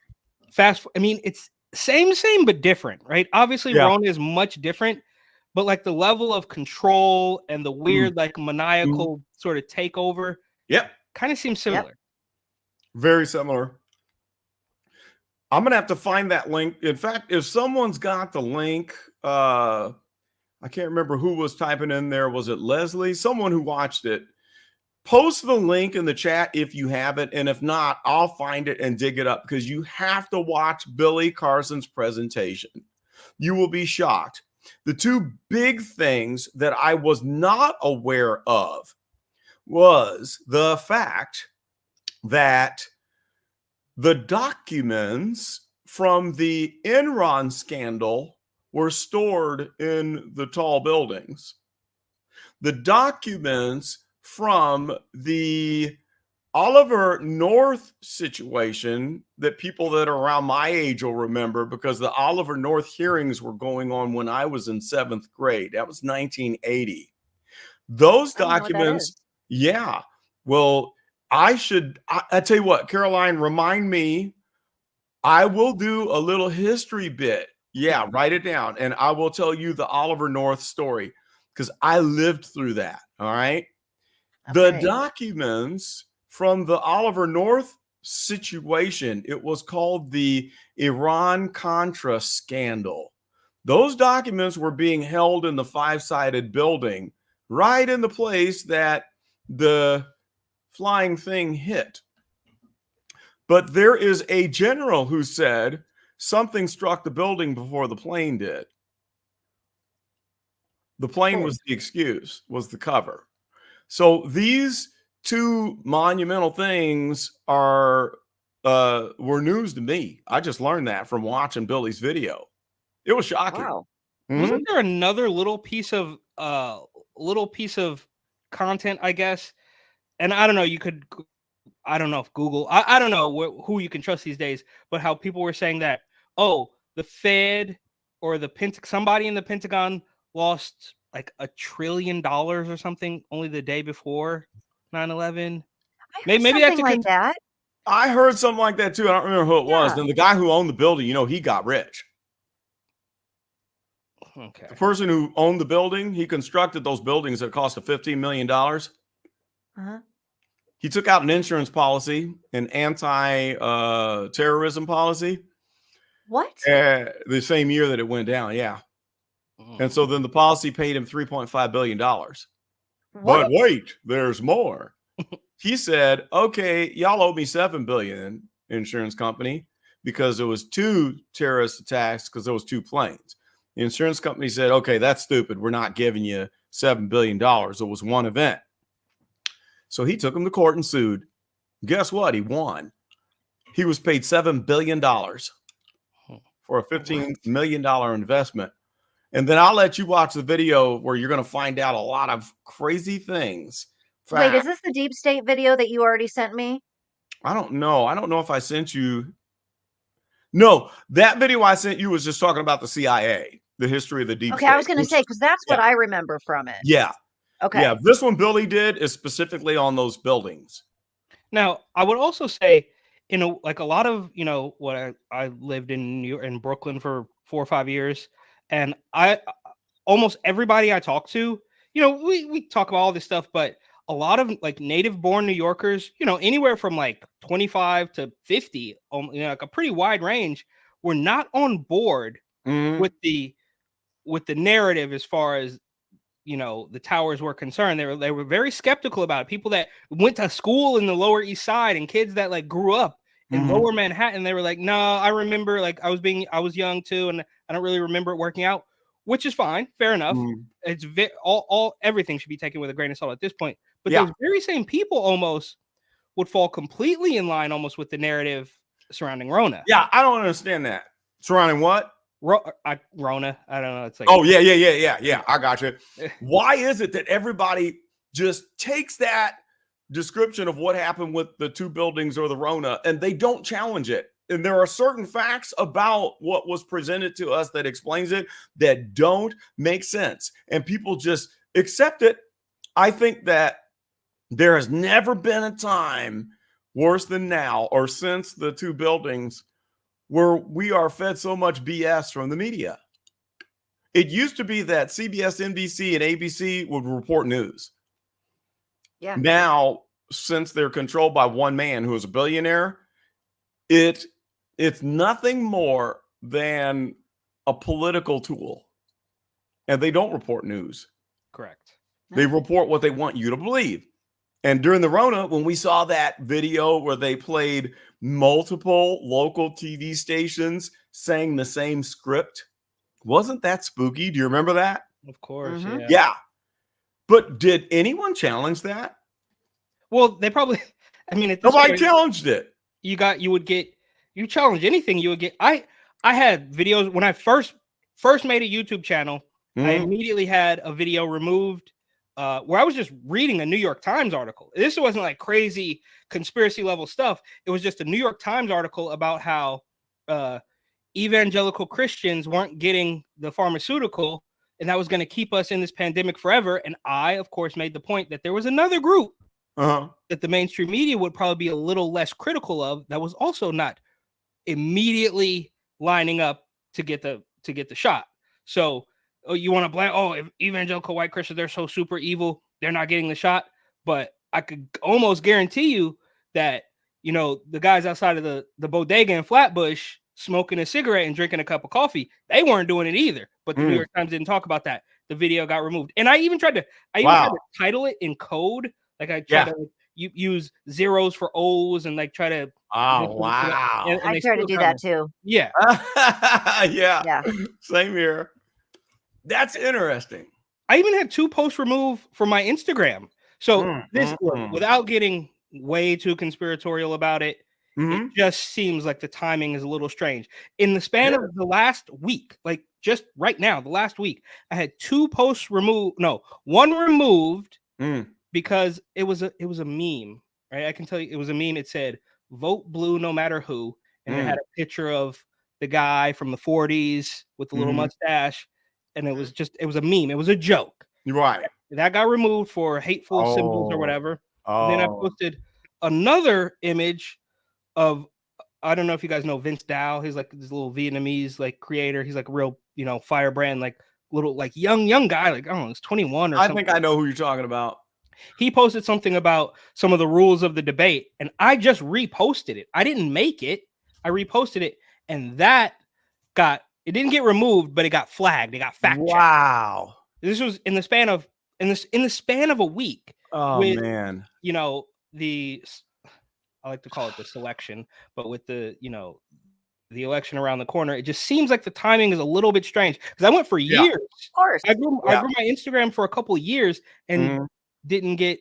I had 1 post removed in 2021, and I think this is where I actually got all my following from. Is I made a video, just a selfie video, a walk and talk video, where I was fairly critical of some of the indoctrination, and I made some jokes. The video got removed. Wow. I challenged it. Oh my. Then the video got reinstated and it blew up. All these big accounts were reposting it. Brandon Tatum posted it.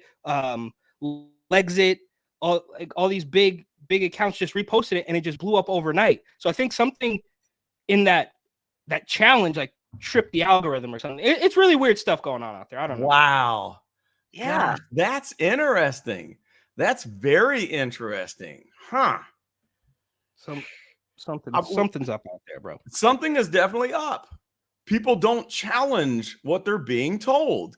Like we need to get into the Dalton thing here for a minute as it relates to okay.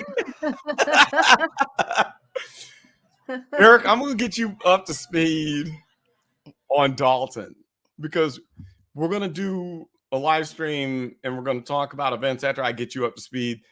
You're going to take the deep dive. Dalton is a mess and it's crazy. Okay.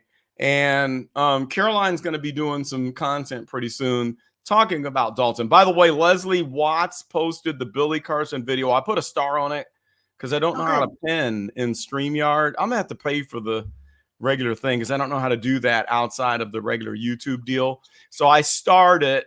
Leslie, your thingy is starred there. But anyway, the control and the gaslighting and the psyops that are going on right now that I'm sorry, I think the evidence is there that proves that we are being put through psyops where the government wants to know how far they can go, what we'll put up with, and how far they can push us. Okay. And I think there is an agenda by a certain group of people that believe in a different style of government that want to line up to the United Nations that aren't so much backers and believers of sovereignty of nations. Okay. And when we look at the Dalton situation, you've got this mayor, Tiffany Henyard, okay, who has taken the village's budget, the village of Dalton, like $8 million in the hole in the last 3 or 4 years. I guess it's been 4 years. Election's coming up in 2025, right? She is also the supervisor of the Thornton Township. That is a conglomeration of like 17 different villages, okay? Mm-hmm. So in the Chicagoland, you have the city of Chicago. Then outside of that, you have townships, you have villages, and then you have county, okay, where there are no townships in the villages. So Tiffany Henyard is the mayor of the village of Dalton, and she's also the supervisor of Thornton Township. She's going bananas. Mm-hmm. Judge Petty told me today that they just put a freeze on the bank account where they froze like $440,000 that was the result of one of the lawsuits that just went through. And Tiffany Henyard has been cited on vacation in Jamaica with her boyfriend who's married to somebody else. And okay, so you got this woman who is decimating, destroying the financial situation in the city of Dalton, where we have corruption like you've never seen it before. Okay, it's on a smaller level, not Chicago-sized corruption, but we're talking township or village level corruption. But the way she goes about it is so mind-boggling because she's so ghetto, so remedial, doing stupid things like, what would possess you to do something that stupid and be that blatant that you would just leave the evidence there, okay, where most people would be thrown in jail, right? And so you've got this Democrat. Oh, thank you. My wife just brought me. Oh, that was hot. Let me grab the handle here. She just brought me coffee because we're talking so long. Ouch. There we go. Thank you so much. Now it went blurry. Let me fix my camera. So here she is, this mayor who is a Democrat, right? And I've had people unsubscribe because they get pissed when I start talking about Democrats. But if you listen to what I'm saying, you'll understand I'm not just literally all based on Democrats. She's a Democrat. She's stealing. She's driving the village budget, millions of dollars in the hole. They've got like 30 some odd lawsuits. She's got some pay for play going like you've never seen before. Kickbacks like crazy. Everyone who has been hired, maybe not all of them, but a significant number of people that she has hired into her administration are criminals. We're talking people that have had jail terms. We're talking former felons. We're talking someone who is under indictment right now, the village administrator who is under indictment for bankruptcy fraud. Known criminals, right? Wasn't she a criminal? Huh? Wasn't she a criminal? Didn't she get caught like stealing cars or something? Yeah, she was stealing cars. She was never convicted. Okay. So she just No, I don't know if it was Okay. dropped or whatever happened, but she was never convicted of any crime. Okay, so as Tiffany was saying, that's just fake news right there. That's just Yep. fake news right there. These people out here trying to talk about me, but I just saw the mug shot, like the mug shot went around. The mugshot picture, right? So here you have all of this going on, just blatant, and you could just look at my videos, like when I uncovered the tree trimming scam that exposes how she gets the kickbacks for these no bid contracts. And now, like, I did that video 2 months ago, right? And what did we just have that popped up in the news a few days ago? But the story about Oak Construction, who got busted, for the kickback and for bribing the city, one of the cities, to get tax breaks. And so there it is right there. It's been proven. So, Tiffany can't say that what I did was defamatory. I was uncovering it before she got busted. I'm like, something that makes sense here. And so that video I did on the tree trimming scam has like 166,000 views. It was the biggest video I ever did. Yeah. The follow-up, oh my gosh, like the follow-up video, the part 2, it's got, let me see if I can find it.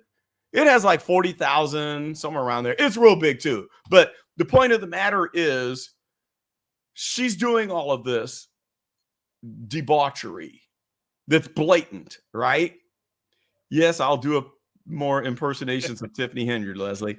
She's doing all this stuff and she's not being stopped. So she's under FBI investigation. But what is the governor, who is a Democrat? What is the governor doing? Nothing. What is the state's attorney general doing, who is a Democrat? Nothing. What is the Cook County the prosecutor doing, Kim Fox, who is a Democrat?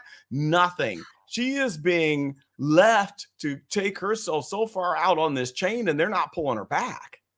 So you're under FBI investigation, but they're allowing her to continue to destroy the city, destroy the Thornton Township, and continue stealing and breaking the law. It's unfathomable how you could allow this to go on when you know that as a regular citizen, if you run a stop sign, you're getting a ticket. If you don't pay that ticket, you're going to court. And if you still refuse, you're going to jail.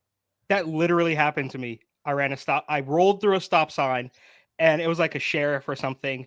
And I just had to laugh. I'm like, this is Oakland, California, bro. You have got to be kidding me. There is a laundry list of things you need to do before you. And they even have a name for that. It's the California rolling stop. That's what I did. Yeah, I mean, I will admit I did that, but it's not like in the middle. It's not like downtown. It's not like a heavy traffic area. It's like up in the boonies, and the guy was just like creepy, like in the alleyway, like waiting for somebody to do just that. And you got busted. Yes, he was fishing. Dude, it was crazy. And how much was your ticket? It was like $40 or something. And the guy was nice and all, but it's like, dude, this is Oakland. This is Oakland, California, bro. There is a more serious crime happening right this second. But I digress. That's a different story. Just I got triggered because you brought up rolling up stop. So imagine that Eric gets a $40 ticket, but Tiffany Henyard can run an $8 million deficit, can shut people's businesses down, can refuse to renew business licenses, can refuse building permits from a person who is trying to serve the community called Free Indeed. Yeah. How do you stop a pantry because you want to have one that has your name on it? You can do all of this, and the authorities are not putting an end to it. And this investigation is rolling on. I will be doing a video that talks about the FBI and the nature of the FBI and the history of J. Edgar Hoover. I did a live stream on it last week, I think, but I'm going to do a special presentation and tell you what I have found as far as reality TV Chicago dropping a 5-bomb on my head. Okay, well, give him a round of applause, guys. Thank you for the 5-bomb. And I did see the message. Thank you for coming on Reality Check TV Chicago, Mr. Rico. I appreciate you, brother. And please come back again. There is an open door for you to be on the show anytime in the future. God bless you. And I'm praying for the 100-fold increase on that $5 donation. The Abrahamic Old Testament 100-fold increase is coming right back on you, brother Rico. So thank you very much. Glad you're here.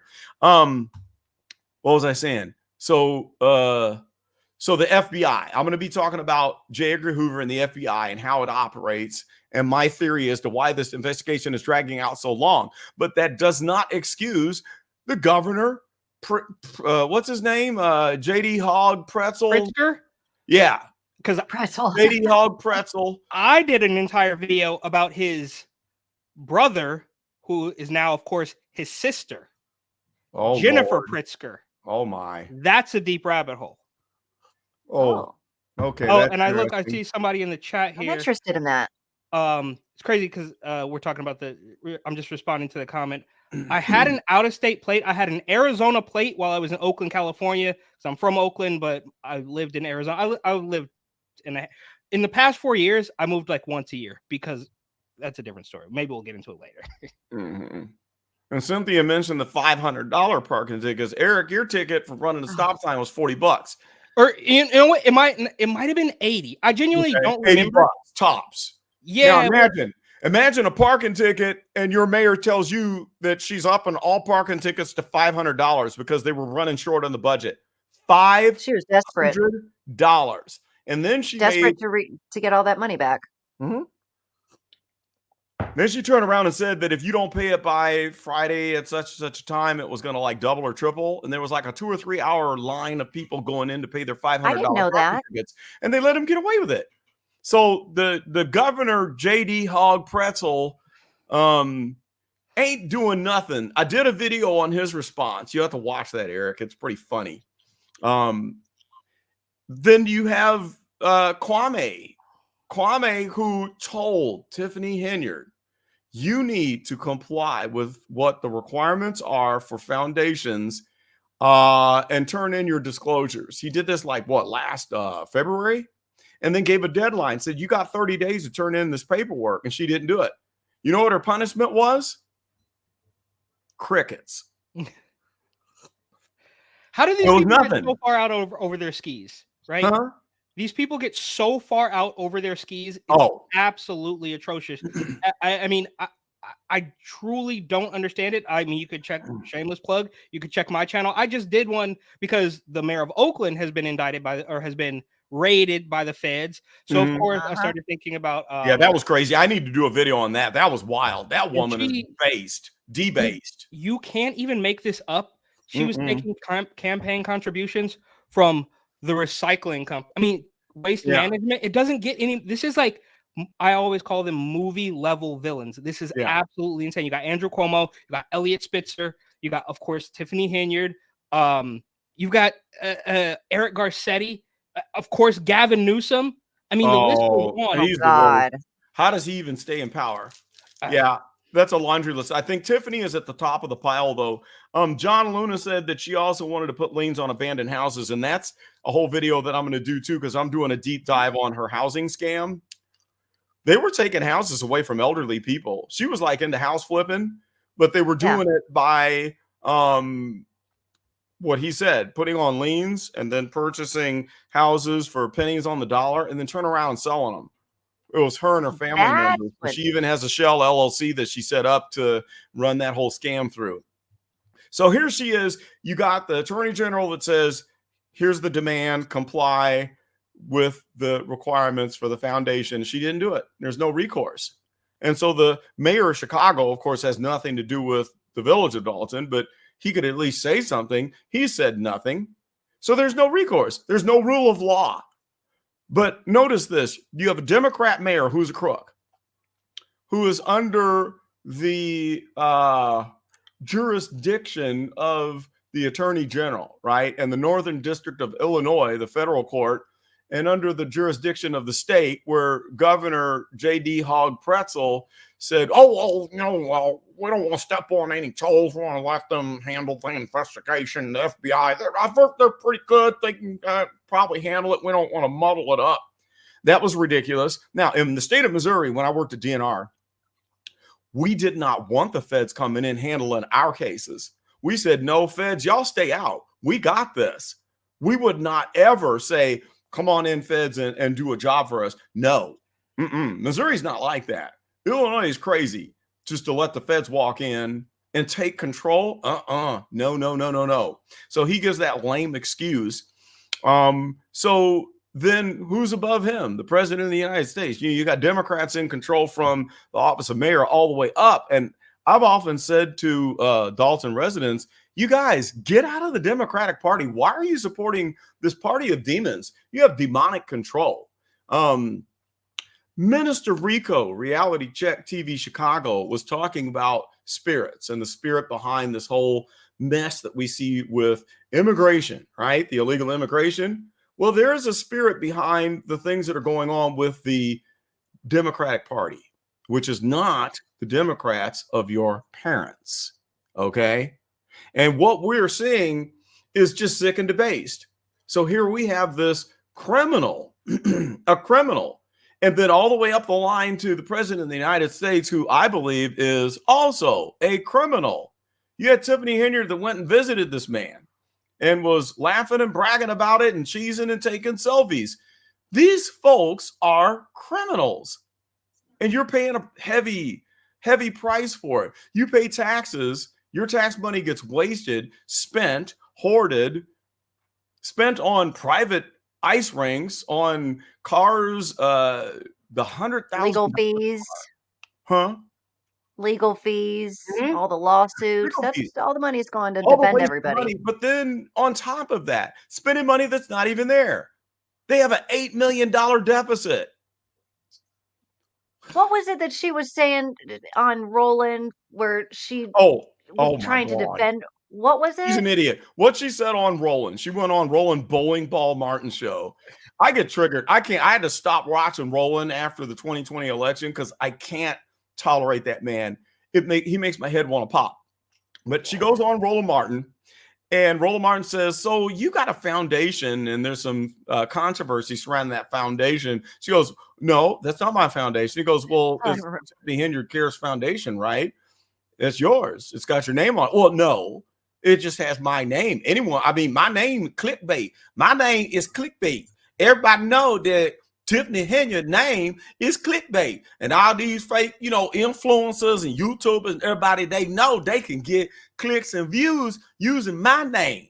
So my name is just the face of the foundation, and they just use my name for clickbait, but my name ain't on nothing on that. It's not on the board anywhere. So I'm just the face of the foundation, but my name is not anywhere on that foundation.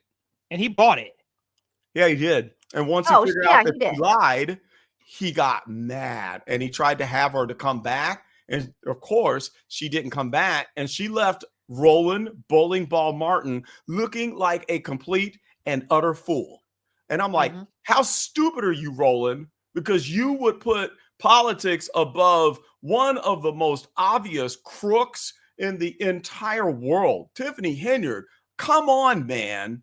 You're giving this woman the benefit of the doubt because she's a Democrat, and then she okey-doked you, clowned you, and won't come back so you can set it straight. And that's what you get. Yeah. That's what you get because you would toe the line.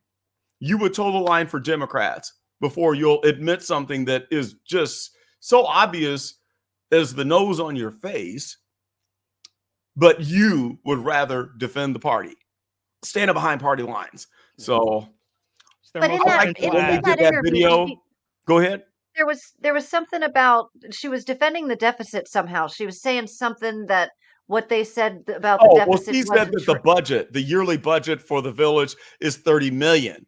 And so she said, even though they trying to say that, we got this big deficit, they saying the deficit is $7 million. That's a lie, fake news. It's only $3.5 million. But the budget for the village is $32 million. So they just, that's all fake news. And our budget is way bigger than that. So that's how she trivialized what she has done in stealing all that money and driving them into such a hole. That was just so insane. I could not believe she let half of those words come out of her mouth. Oh, by the way, I'm working on a video expose Another one. I got 2 exposés that I'm going to do. I'm going to give you a little hint on one. You remember that $561,000 check that Kiana Belcher brought up in that one board meeting where she was saying Tiffany Henyard is running all of these expenditures without putting them on the warrant list and going through the bid process. And Tiffany lies, says, ain't nobody putting no checks through the system or going, behind a board. The trustees, y'all lying. That's nothing but fake news. And then Kiana Belcher says, well, I happen to have a $561,000 check that went through that was not on the warrant list, that did not get approval, and your signature is all on it. And there's only one signature on this check. So I started to dig in on that. And so at one point, there's another person that shall not be named who has a channel, and he did some breaking story where he claimed that Tiffany Henyard took that check and cashed it at Saul Goldman's check cashing place. And I researched that and found no evidence. They said that Saul was arrested because of that. And then he had a picture that was supposedly showing a 4-door black pickup truck and said it was hers, which it was not. And so there was no evidence to corroborate those stories. And I said, this is false. O'Shea Duke Jackson took that and ran with it and kept making videos talking about that. I left comments on every one of O'Shea Duke Jackson's videos saying, dude, that's fake news. That's Tiffany Henyard fake news, because there's no evidence to corroborate that. Saul got arrested for something he did in Ohio. Yeah. He is going to stand before the judge in the Northern District of Ohio. And the only thing that the Northern District of Illinois did was turn him over to the Ohio district. He didn't have an infraction in Northern District of Illinois, so that story was false. So I kept pointing that out, and he kept reporting it. And he never, I've never gotten O'Shea Duke Jackson to, respond to any of my messages. Now, Judge Petty, she has gotten O'Shea Duke Jackson to respond, and I think he might have even used one of her video clips, which is pretty cool. But that story was false. I debunked that. So I said that, first of all, no ghetto check cashing place has $500,000 cash sitting around, because if they did, they'd get robbed. There's a lot of gangs in the city of Chicago. I'm telling you what, if they had $500,000 in that place, the folk would be up in there and that money would be gone the next day. The GDs would be in there the next day. It would be gone. Okay. I lived in Chicago. All right. I know how the gangs roll, and some of the gangs that were there at the time are still there to this day. You know who the folk are. You know who GD is. All right. So you think if $500,000 was sitting in that place, they wouldn't have their hands on it. Banks don't keep that kind of cash in the vault. Right. A bank will typically hold $30,000 to $50,000 in the vault. But you're telling me that a ghetto check cashing place has $561,000 in it. I call BS. So also, I said there's no way that you can take a check that's written to a contractor and has your signature of endorsement, but then cash it to yourself. You can't do that. No idiot is going to cash a check that's not even written to you. You can't do that. So the person who owns that check cashing place would know I'd go straight to jail if I had a person walk in here who has a check that's written out to, say, Ford Motor Company, but then I'm going to cash it for them and they're going to sign it. It doesn't happen. It doesn't happen. So I did a little investigatory work. I had a theory that the company that was on that check was involved in a kickback scheme and that they did not go through the proper bid process to receive that award. And I think that the work was being done for that check was concrete and asphalt work. One day, I decided to jump on Google and get a phone number of a certain contractor in Illinois. I called him up, and I'm going to report all this on the video. Got the secretary on the phone. I had to schmooze her up. I had to schmooze her up really good so she would know that I wasn't an enemy. And I said, well, here's the situation.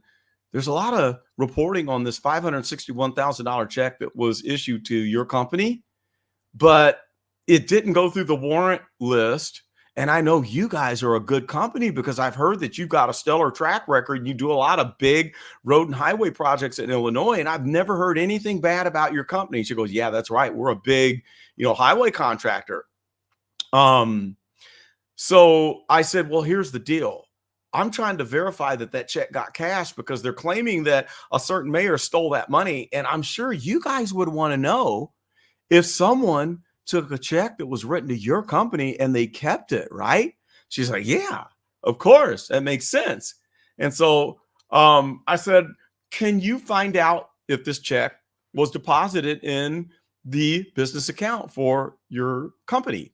She said, well, I can't, but I can tell you can. I'm going to connect you to somebody who works in accounting. So I get transferred. Now I had to start from the jump and schmooze. And, I really had to schmooze this lady up because she immediately wasn't having it. She could kind of smell a rat a little bit that I was doing some sneaky investigative work.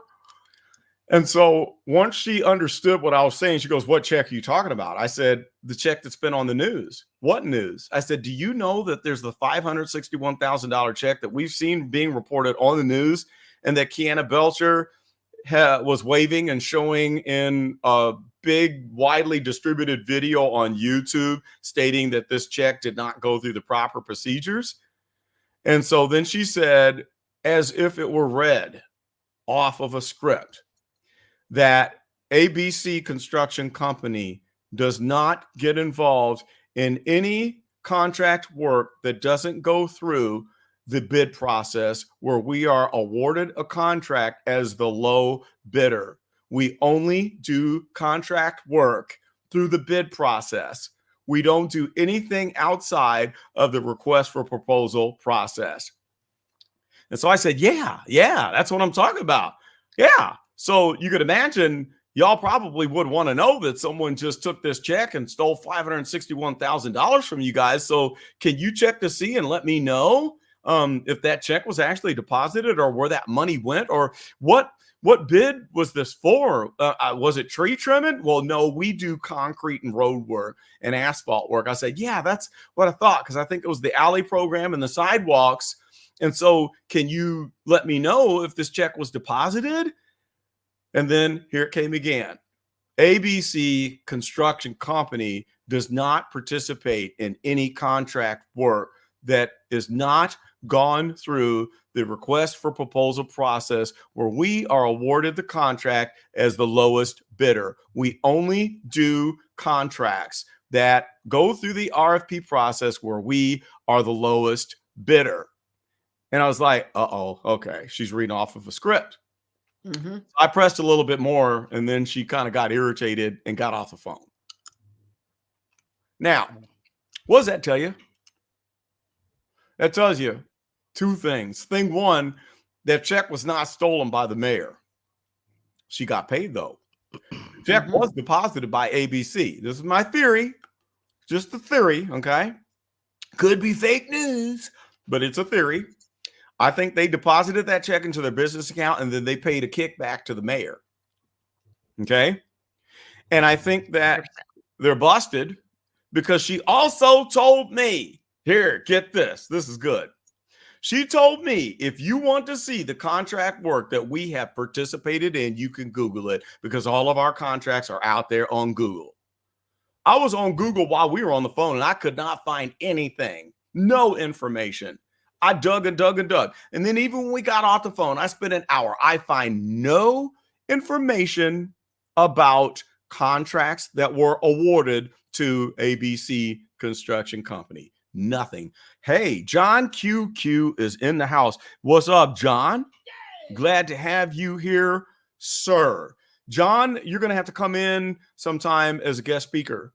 John is a very well-spoken individual, has an excellent channel. So you guys subscribe to John QQ. He's a great guy. Lives in New York. Are you in New York, John? I think you are. So anyway, I believe she got the kickback. I believe that the company is well aware that they were getting put out on Front Street about that check. And I think that's why they were giving the canned message. Yes, New York. I think that's why they were giving me that prepared statement, because they're supposed to have a stellar record. They don't do this. They don't get involved in kickbacks. But you know what? It's kind of crazy. Doing work in Chicago. Chicago is the most corrupt city in the United States, worse than New York, where John Q is.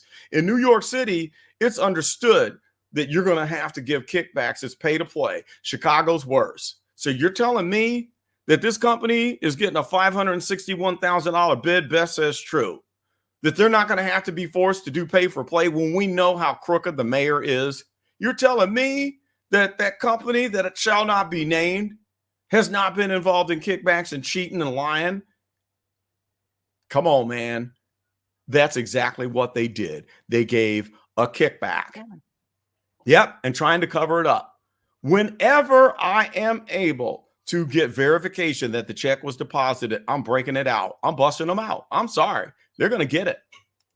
I have talked to Ed Steve, former trustee Ed Steve of Dalton, and I have asked him to look into it. And he said he was going to check with Kiana Belcher and the trustees to see if he could get verification that the check was deposited by the company into their bank account, because they can find that out. I haven't heard back since. It's been a month. I'm going to have to bug Ed again. For some reason, I can't get the attention of the Dalton trustees. They don't talk to me. And it could be because of all the mess and drama that's gone on with some other YouTubers. You know that there's been a lot of fallout.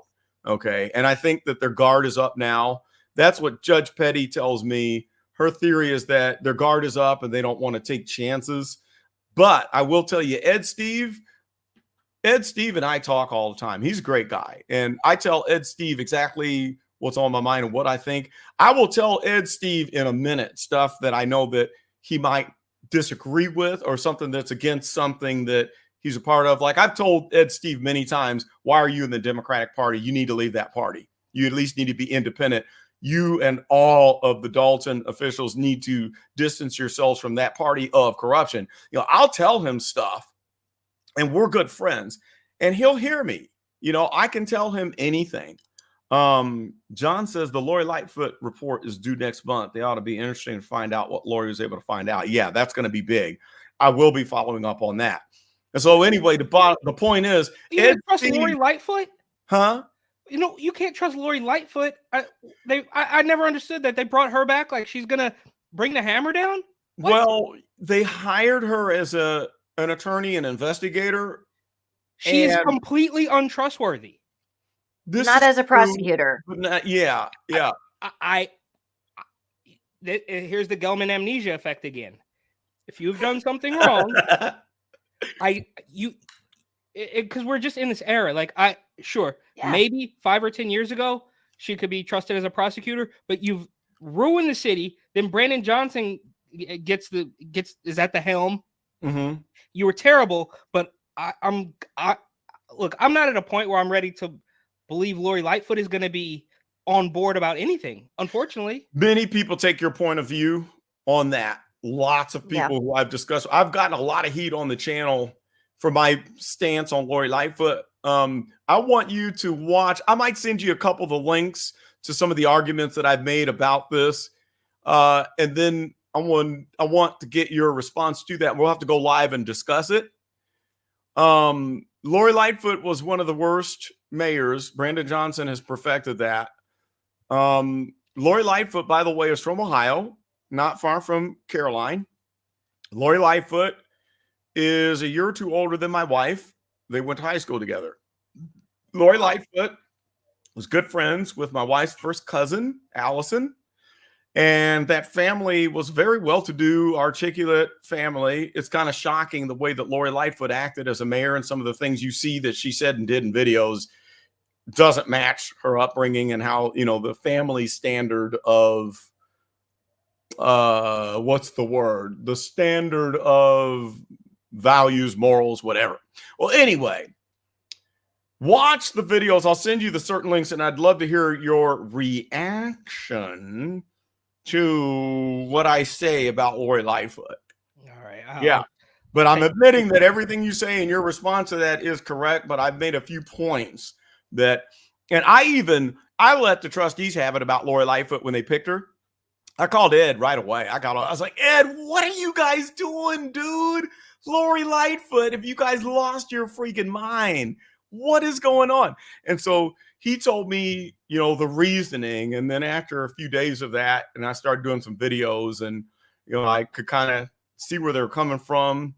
But anyway, the bottom line, the point is that I speak my mind to Ed Steve on things, whether I agree or disagree. He's an open book, and he's my friend, and we talk, and I like Ed. Ed is a good guy. We're friends. He treats me with respect, and Ed has always listened to my ideas. And when I first did my first video on here suggesting what they can do to improve the power struggle in the town hall meetings and how to handle a narcissistic leader, Ed was pushing the trustees to listen to me. And I had even offered to do a seminar for free to help them with strategy on dealing with her. Never heard a word back. But anytime I came up with something and talking to Ed, Ed was all ears and always like, I'm going to go tell him, you know, whatever. And I'd ask him, hey, can you get Belcher to come in and guest appear on my show? He would go ask.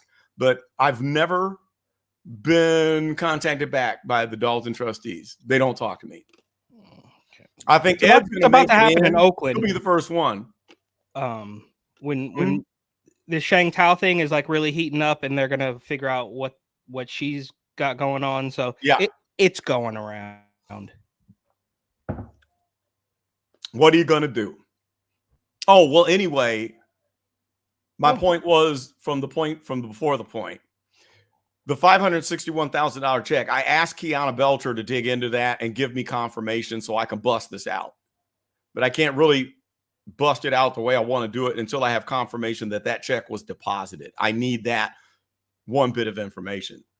What was the other? The other expose. I'm going to bust on the mayor. I'm going to do a video and talk about there's an underground economy in the United States. Yeah. And it deals with the sale of diplomas.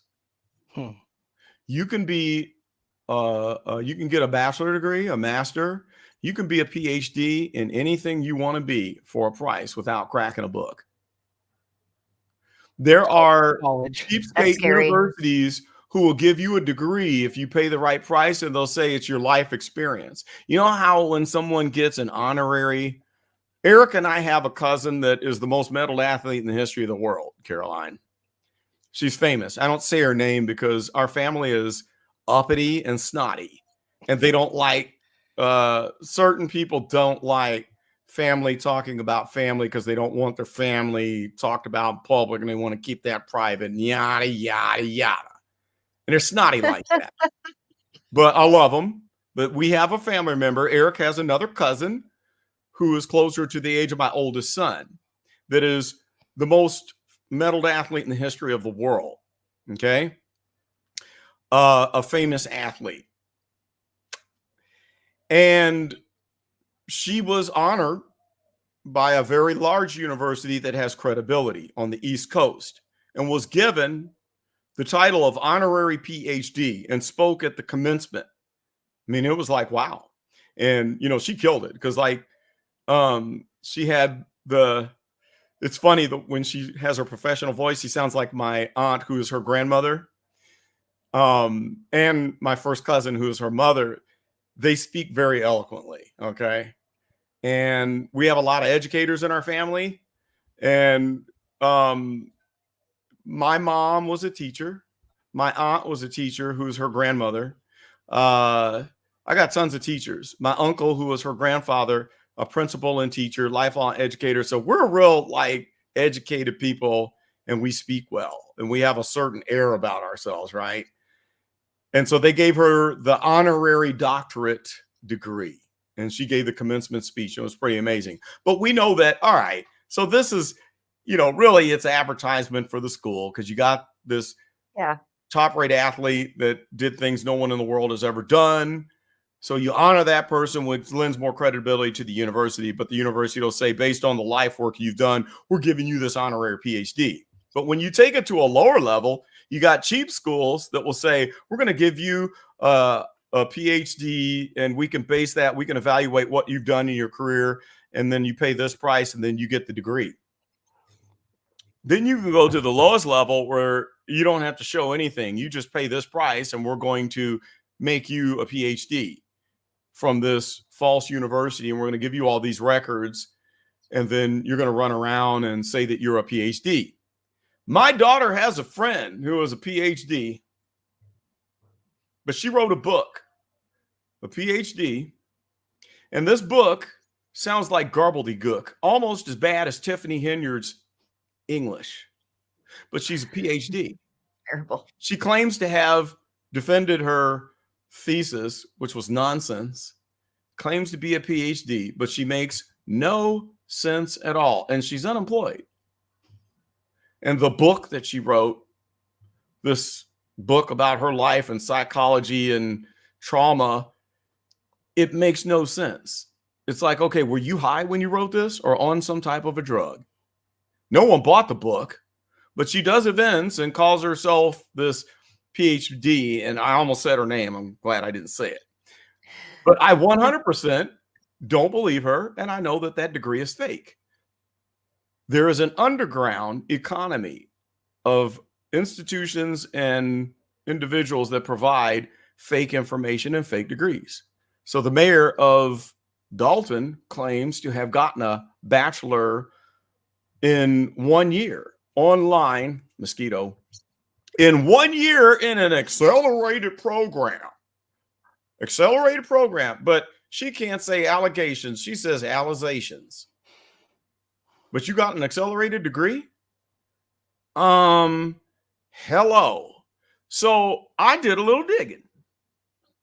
I looked into the university that she claims to have gotten a degree from.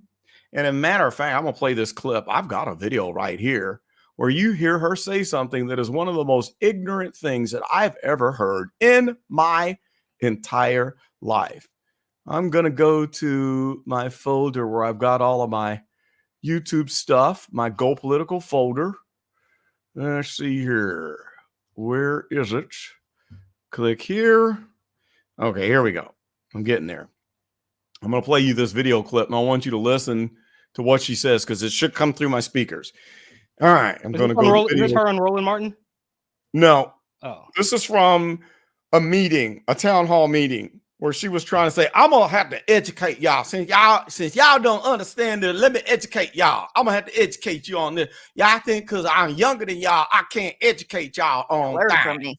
So here's with what her little laugh.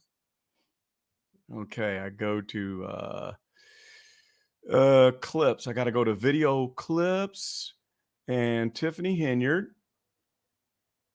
I've got like so many videos. It's going to take a minute for loading. I've got like 20 gigabytes of video clips.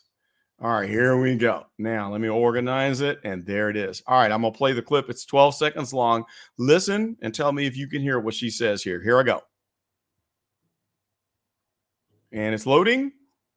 And here it comes. To me, I'm just educating. All I can do is give you the facts. You welcome. I'm not need a lesson. You gotta get this. So y'all know I'm not super smart. Come on, you know. But anyway, so did you hear it? I'm gonna play it again. I want you to know it's echoing. Okay, I'm gonna play it one more time, and listen to what she says after I'm gonna educate you. Tell me if you can hear it. Here we go. To me, I'm just educating. All I can do is give you the facts. You welcome. I'm not need a lesson. You gotta get this. So y'all know I'm not super smart. Come on, you know. Did you hear that? Right after Superstar. You can't hear it? Okay, I'm going to put my microphone by the speaker and I'm going to try out one. Oh, there you go. Oops, I just lost something. I'm going to try this one more time. Okay, I'm going to put my mic down at the speaker. Okay, here we go.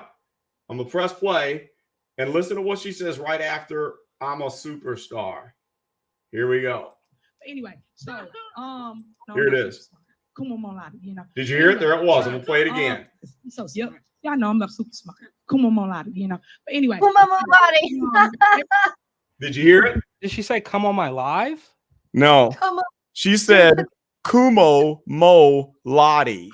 Kumo Mo Lottie. That means No. Lottie. She was trying to say, I'm educated. I got a degree. I need to educate y'all. I'm smart. You know, Kumo Mo Lottie. And that's why the person laughed. Did you hear that?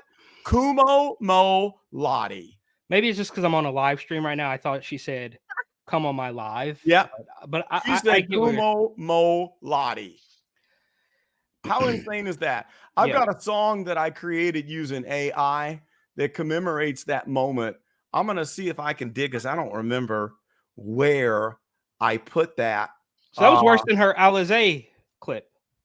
Alizations? Yeah, Alizé. This is way worse. I've got it somewhere. Let's see here.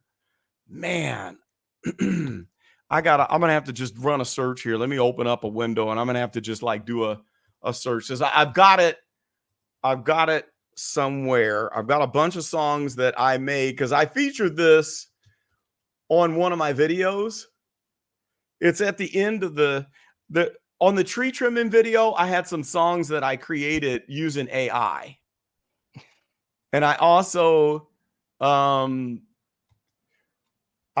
these songs that I created. One specifically goes with the Kumo Mo Lottie.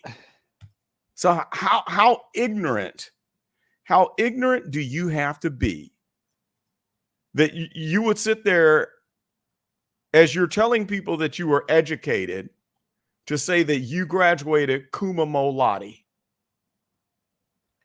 Yo, I think that's why she's such a scam artist, right? Like these people.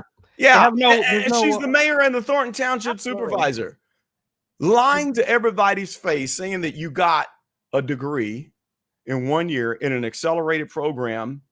Holy smokes, we got a super sticker. Anthony Woods. Anthony is in the house. Guys, Anthony is here. That's the person I was telling you about. Anthony, thank you for coming. Okay. I was just one of my mouth. Anthony is the person from the story that I was telling you about earlier that had posted on a comment and let me have it, and then I busted him off something, and I went off, and then I went to bed like, gee, that was wrong. I was really wrong. The first time was several months ago, where the guy who was the conservative that went off on me because I was supporting Lori Lightfoot. And then on this one, Anthony was going off on me after one of the videos I did, and I busted him off something. I let him have it, and I went to bed. I was like, that was really wrong of me. And that's not what I'm all about, because my channel and what I'm all about is bringing people together. And so I didn't sit well. And I was like, the next morning I said, let me go back and look at that comment. I need to read what he said again and see why I got so triggered and see how ugly I was. As I know I snapped off and was very ugly, and it was gone. Well, he deleted it. But then a little bit later, he commented and he apologized. He came forward and he said, you know, what I said was wrong. And he was the first man to be the bigger man. And he apologized to me for what he said. And I was like, oh, man. And it just like hit me like a freight train. I was like, holy cow. And so then I came back and I said, well, Anthony, you were the bigger man because you came to the table first and admitted that what you did was wrong. And this is a learning moment for me. I shouldn't have popped off and reacted. You know, I should have been the one setting the example. I should have immediately, after what you had first said, I should have come back and said, I understand where you're coming from. Let me let you know why I'm not that type of person. But no, I went off and I was ugly. And so I apologized to him back and telling him that I accept your apology and you were the bigger man, not me. It was a learning moment for me. Okay. And I appreciated the fact that Anthony stepped forward to be the first person to offer an apology. Okay. And then he turned around and dropped a 10 bomb on my head on my next video. And then he comes in here and drops a 5 bomb on my head again on the live stream. I will say, the Lori Lightfoot support is going to need some explaining. We'll save that for later, though. You got some explaining to do. I do. I will explain that. And that'll be my challenge to see if I can explain that. My Lori Lightfoot support. And so Anthony just said, I'm awesome. No, you're awesome, my brother. Thank you very much. And one point I want to make one thing that I think is healthy for the Black community, and why I make it clear, I'm not here to bash Democrats. The Black community needs to divest itself from a polarized situation of support of one party. And so, like, people say the Black community needs to completely abandon the Democratic Party, and that's not true. We don't need to all abandon the Democratic Party and all be Republicans. That's just as bad, because when we're all, the majority of us are aligned under one party, we get taken for granted and taken advantage of. And I can guarantee you that if we had 90% support of the Black community who were Republicans, the Republicans would use and abuse us. They would use and abuse us, much in the same way that the Democratic Party is doing right now. I think we need 35% of the Black community being registered Democrats. We need 35% of the Black community being registered Republicans. We need 30% to make up the difference that are registered independent party voters, or 5% Green Party, because then it keeps a balance, okay?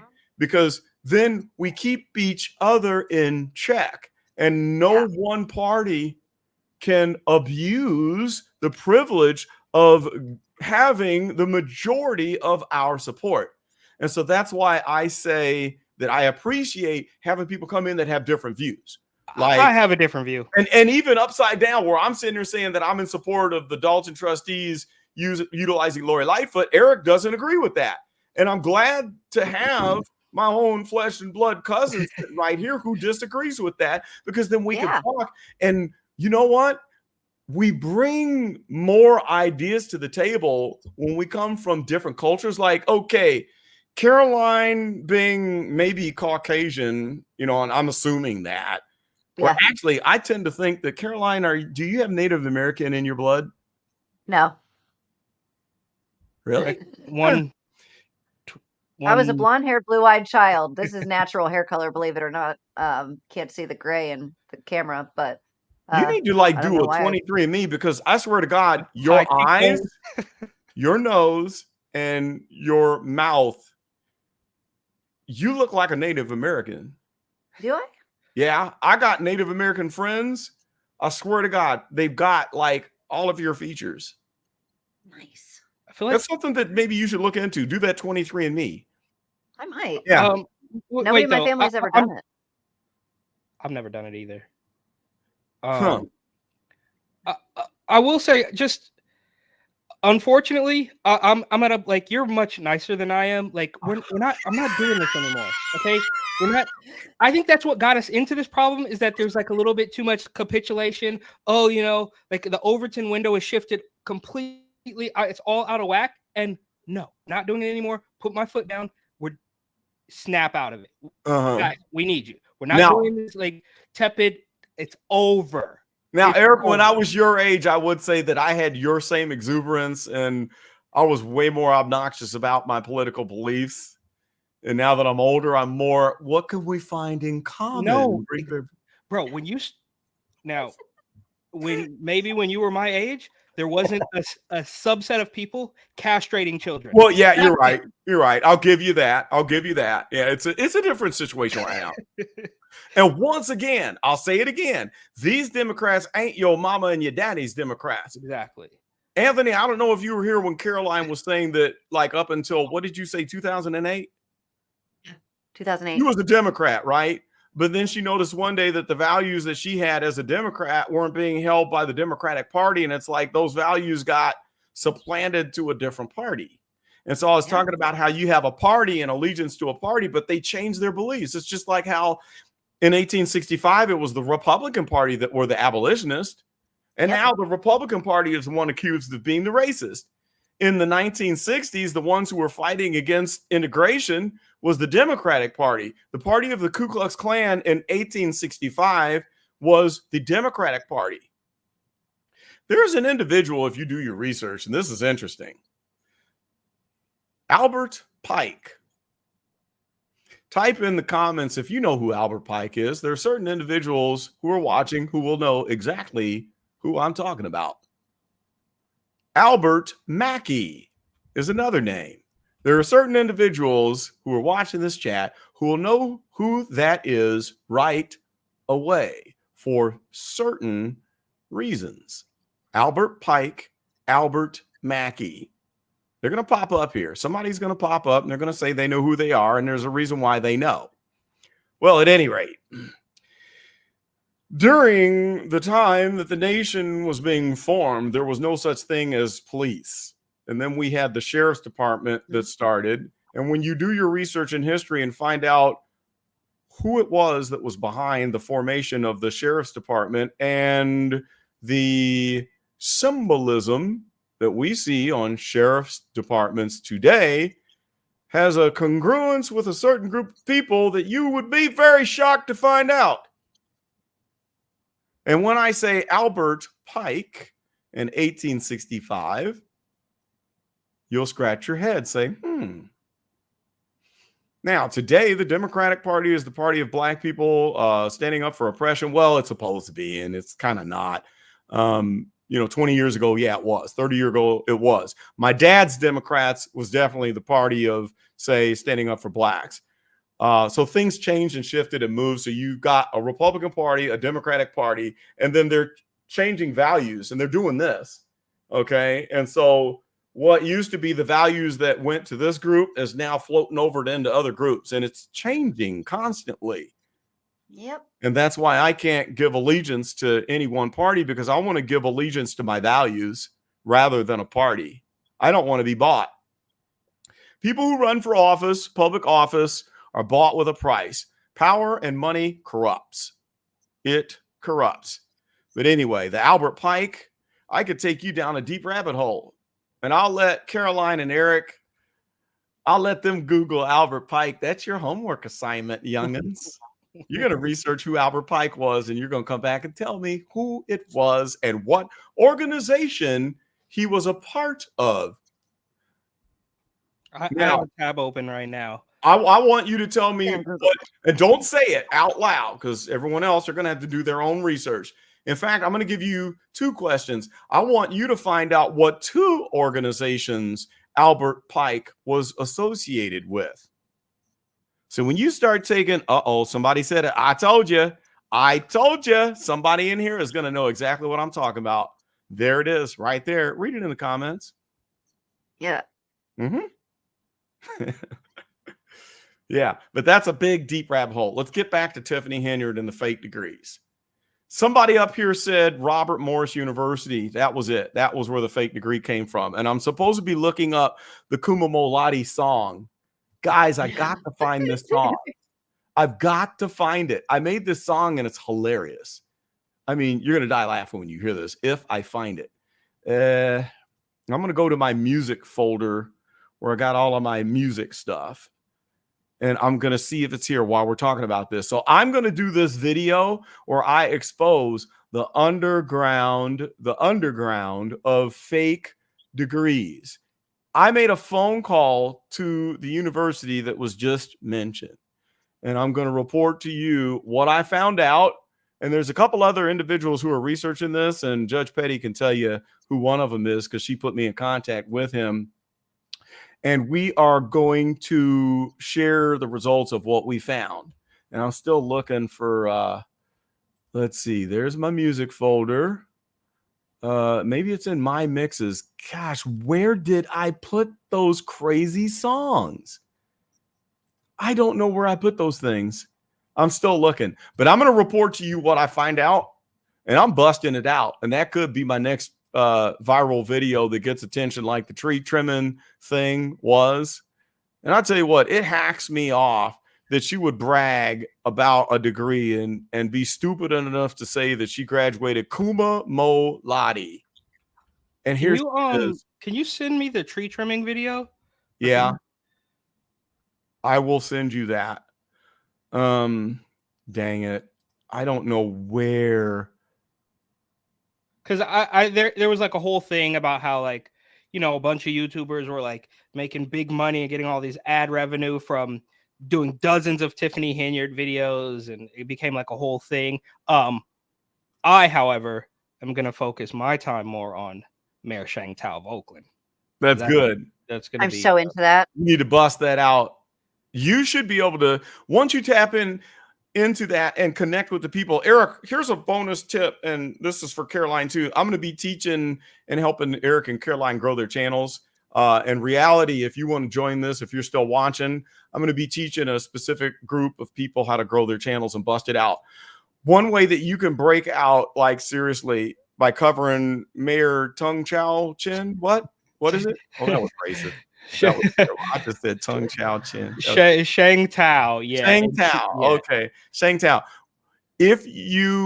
Once you jump into there, I want you to connect with every commenter. When you post a video, I want you to spend 2 hours after it premieres and answer every comment as it's coming in and connect with everybody who watches that video. And then make it a point that when you do a video on that, you're going to answer every comment and start a conversation with them. And you're going to start to form a core group of people, and they're going to boost your channel and it's going to elevate. When you are answering those comments, when you make that video about Tung Chai Chin Chao Ching, there was a very rude joke we used to tell. How did the Chinese people name their kids? They kick and I know this one. sounds. That's terrible. I'm just reporting the rudeness of what used to be said back in the early days when racist. I can tell you black jokes all day long. How do you babysit black kids and keep them from jumping on the bed? You know how? Put Velcro on the ceiling. How do you babysit black babies the easy way? Wet their lips and stick them to the wall. Oh my god. Yeah, I got all the black jokes. I do all that good stuff. Well, anyway, the YouTube algorithm, as you're responding to comments, there's a lot of heat and there's a lot of points given to that. Okay. And you're going to go boom real quick. I've noticed that each time when I put up a video, if I'm answering comments right away, you're going to elevate, you're going to vault. If you do a video premiere, let's say you do a video and you set it to premiere the next day, people can comment and watch it like it's alive. And then you're going to chat with them. And then after it's done, you can answer all the comments once it rolls the second time. It gives you double. They're going to really give that video a lot of juice because of the interaction. So the algorithm likes it when people comment, and they like it even more when the content creator is talking back and forth with the commenters. So that's Carlton, you're literally the only one that comments on any of my videos. Yeah. And also, like I said, I'm gonna need some more content, Caroline. I need some more tea. Okay. I'm gonna need my tea. I'm sick of waiting. You need the bottom line. Bottom line. That's the bottom line. Yeah. There you go. I'm gonna need some of my bottom line. Okay. So let's have you get on the bottom line and post me some more content very soon. Just break some ice right now. This makes it a little bit easier. This is building a little bit of confidence. It's so not easy. People think it's so easy to just jump on YouTube and just make it. It is not. It's not. I've been pumping them out. Like I was writing scripts and essays, which I will still do a little bit. Yeah, do that. You should. But I feel like I do, of course. Like so obviously don't forget the points and script and all that stuff. But I also found that it's just a little, I feel more natural, and I think it's a little bit funnier and a little bit more authentic to just like see the title of a video and do a reaction, or see the title of an article and read that, because if I think about it too long, then I start like making edits and stuff. Yes. Versus just like my first reaction to like. Well, the answer to that is you're correct both ways. You do a mix of all of that. Yeah. I do scripted things that I plan out. I do lives. I do off-the-cuff reactions, okay? I do highly edited educational videos. I do a mix of it all. Yeah. Now, I'm going to give you all another tip. Take clips and reconstitute. Take your biggest, most funniest moments or your biggest points that you make and cut a new video. I did a video 2 months ago. I sounded like Trump with that. I did a video 2 months ago. It was a tremendous video, very tremendous video. And it only got 1,000 views. It was terrible. Wasn't my best work. Definitely not my best work. And it was 45 minutes long. I worked so hard on this video. It was highly edited, highly researched, 1,000 views. What a flop. Well, I just went back and I clipped a 5-minute portion of that video out, right? and I reconstituted it.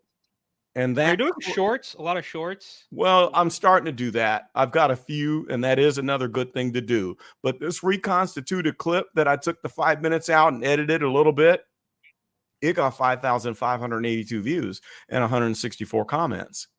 Then I took another 10-minute clip of the 45-minute video. I posted that one. It got 2,500 views. So here I got another 8,000 views from the video that only got 1,000 views. Can you imagine that? And more comments, like 300 total more comments. And the comments, the algorithm likes that. And they boost you because of that. So if you go back and take funny moments and make 5-minute videos out of some of your 20 and 30-minute videos and throw them up there, you can crank out content every day and it'll start to grow. Yeah. Here's another tip. Take this video that we're doing right now. Once it's done, take your little screen capturing software and clip 5 minutes out that you really like and post it on your own channel and do it as many times as you want.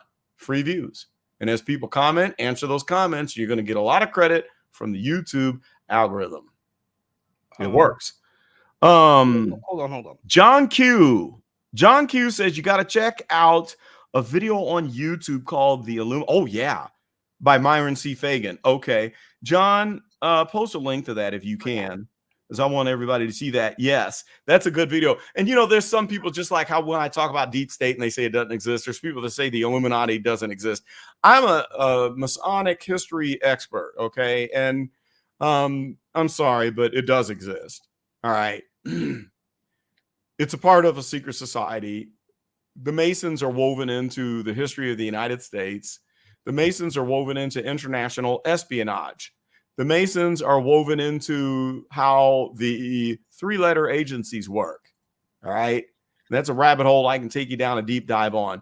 You're going to see symbolism of the Masonic fraternity on every building in Washington, D.C., in every capital, all over your dollar bills, everywhere you go. Yet folks will say, that's conspiracy. Huge in San Francisco too. One of the main thoroughfares in San Francisco is literally called Masonic. Like, it's everywhere. Very true. Look, I gotta run, guys. But I wanted to plug my book. Plug the book, man. Tell us about it. And do you have a link? Tell us what the book is about. Plug it and drop a link. This book is called New York City 2020. Oh, wow. Don't worry. There's not a lot of words in it. It's mostly pictures of me when I could not go to work. I was furloughed from the real estate I was doing in New York City at the time. Wow. And it's just a photo documentation of New York City 2020. I didn't set out to make a book. I just couldn't go to work. So I took a whole bunch of pictures, got on the train and got off at stops I had never gotten off at before. And it is 260 full color, 8.5 by 11 pages of the demise of New York City. It's a great, it only gets better with age. I make the joke that it's going to be taught in history classes in 10 years or so. It is a huge conversation starter, and New York has not gotten any better. In fact, it's only gotten worse. But I'll drop a link. And where is it that you buy it? What's the Amazon? Okay, good. Okay, yeah. Post a link or send it to me, and I'll put it in the description to make sure everybody knows where it is. I can put it in the chat or in the. Oh, I don't know how to do it. Put it in the chat and send it to me, and I'll put it in the description when I, when they turn this into the. Thanks, John Q, for that link. I'll put it in the description once this is turned into a rewatchable video. And how much is the book? It varies in price on Amazon.com. It is set at $49.99, but it could change. It could go down to $26. I've seen it once at $51. So I don't know how Amazon is doing it. Okay. But I have to be 100% honest with you. I looked at, I don't look at it every day, obviously, but every single picture in here is from the year 2020. The book came out in 2021, and looking at it now, it's pretty jarring. Like, it was crazy at the time. I wasn't planning on like documenting this stuff or like doing anything, but like, I'm glad I did. And I was terrible. in Christmas of 2021, I dropped the ball. I didn't like promote it enough. So it's like been on my mind to like make sure that I talk about this book more. Yeah. And it's just yeah, it's a coffee table book. It's a conversation starter. But thank you for having me so much. Absolutely. It's so great to have you on, cuz. And I'm going to be the first one to buy the book. I will buy it tomorrow. Yeah. I'm going to be right there. I'm going to hit that link and I will purchase it. So hopefully you get a little commission on that and it helps you. Awesome. Pay a couple of so bills. Idea. So thank you for having the time to spend with us, Eric. We're going to give him a round of applause. Thank you, like guys. I said, we're going to have the link to his page. Eat a late dinner, and then my roommate yes, just got home. I have a roommate now, which is weird. I haven't had that for many years, but I have to. Anyway, that's a different story. We'll talk about it. But I would love to come back, maybe if you want to do once a week or whatever you guys got going. Yeah, and we'll Carolina, I'm definitely going to subscribe to your channel as well. Thank you. And I'm going to drop a link. And you should subscribe to mine. Yeah, like yep. I think it's kind of funny. There's loads of content. But yeah, guys, I appreciate the time and wish me luck. I got to get up bright and early. I've told myself that I'm getting healthy. I'm getting older, so I'm taking I'm going to the gym at the early tomorrow, and I'm gonna eat a little bit of late dinner. But thank you so much. I appreciate the time, guys. All right, good luck with the gym, man. Get it done. And let me know, and then we'll set up a time or just give me like a couple hours heads up, and I would love to come back. Right on. We'll set it up. All right, thanks a lot, guys. Have a good night, cuz. Later. Hi, Eric.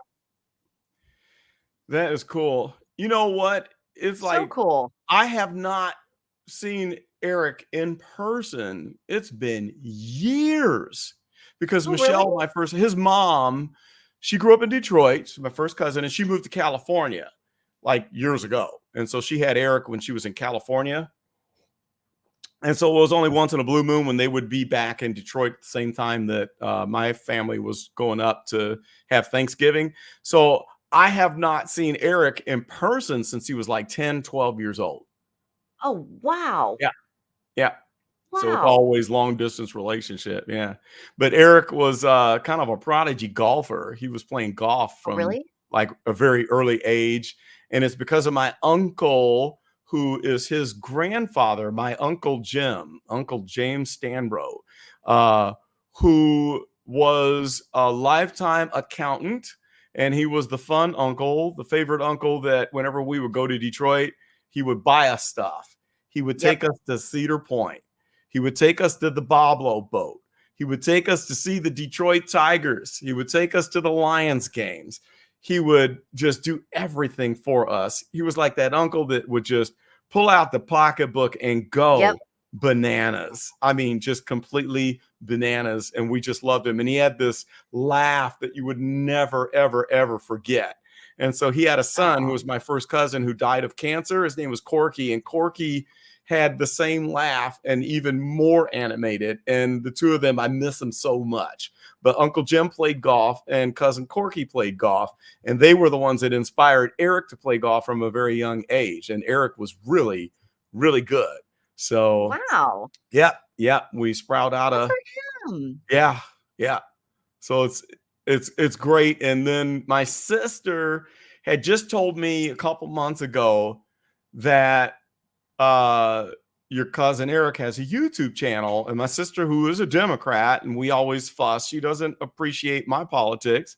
I don't think anyone in my immediate family appreciates my politics. My brother Jeff, who was a captain in the Army and an executive in GE Corporation, he was like me, very conservative. My little brother is kind of agnostic, leans towards kind of my views a little bit. My sister is a Democrat. Mom's a Democrat. My dad was a Democrat. But Sherry said, hey, your cousin Eric has a YouTube channel and you're going to love it because he's worse than you as a big Trumper. I was like, what? You got to be kidding. So then I go to his channel and I'm watching his videos. And oh, man, it was just hilarious. So I'm going straight there. Yeah. Anthony said, thanks, subscriber. John, for the recommendation to Carlton. Oh, wow. Cool. Thank you, John. I appreciate that for recommending Anthony to the gang. Anthony, you're in the gang. You are in the gang. And so we have to have you know, even though I'm leaning, like I said before, I lean conservative. Caroline, who was a self-professing Democrat who found that her values switched parties on her, and is a Republican, we have to have people who are independents, Democrats. I want people of all types. I've even got some friends who are communists, guys. It doesn't mean I agree with them, but it's great to have people from all backgrounds, and we can find common ground amongst ourselves. And I'm going to have Mitchell. Mitchell's going to have to come on, and Caroline, you're going to have to help me double team up on brother Mitchell, because Mitchell is my close friend. I love Mitchell dearly, and he's the one that tells me that I'm crazy for thinking that there's a deep state. So I'm going to try to drag Mitchell on. Mitchell is a lot like me. He's a certified financial planner, and we're both into real estate stuff. And as you know, I'm doing a house flip, and I've got one of my LLCs, one of my 5 businesses is an LLC that I'm getting into construction work. I was whining to Caroline on an email earlier. I'm trying to get some advice from her husband because he's a contractor. But Mitchell does that kind of stuff. And so we like to talk and argue about politics. But when I break out going all the way back to the Kuma Molati and I can't find the song, I wish I could find it because I want you to hear it. Did you hear it, Caroline, on that video? Is it the one that was the end of the tree video? I think you had it at the end of some video. I heard a song. I had a rap song at the end of the tree trimming video, but I don't think I ever used the Kuma Molati song. I don't think I heard it. Gosh, I just remember the one song. It was so funny. Oh my goodness, you would die laughing if you heard my Kuma Molati song. There's a website that utilizes AI, and you could work with it to create music that is completely hilarious. I mean, get carried away. Insane. Yeah. I could get carried away. Oh man. The stuff that you could do with this is insane. It's totally insane. And I can't remember where I stored those videos. I had them in my download folder, and then I moved them somewhere. And I don't know where I moved them. And I'm scrolling down here in this. I found it. Here it is. Are you ready to hear it? I've got 2 versions of the song. Let me see here. I got to move my microphone close to the speaker, the microphone to the speaker. Okay, here we go. I'll play the first version of the Kuma Molati song. Here it is. And this is, what do you call it? A world premiere of the Kuma Molati rap song. It's only 30 seconds long. Here we go. I guess it would help if I turned it up. Gee whiz. Let me start the song over again with the volume turned up. Here it is, world premiere of the Kuma Molati rap song. Kuma Molati, Kuma Molati. I ain't no dummy because I'm Kuma Molati. Kuma Molati, Kuma Molati. Flipping these pages, now watching Kuma Molati. Started from the bottom with the knowledge of a queen. Graduated from the dollar store, my degree's clean. Flipped the tassel to the left, call it Dollar Dream. Fake diploma, real hustle, ruling the scene. Kuma Molati, Kuma Molati. I ain't no dummy because I'm Kuma Molati. Kuma Molati. And then it just stops there. Did you hear it? Could you hear it? Yeah. Yeah, okay. I heard it. Now, here's the second version. It's only 30 seconds, too. I've got 2 versions. The first version is my favorite, and that's the one I'm going to do when I bust out the fake degree video. Okay, here's the second one. You played part of that before. That sounded familiar. Have I? Okay, so did I play that? Okay. Yeah. All right, here's the second version.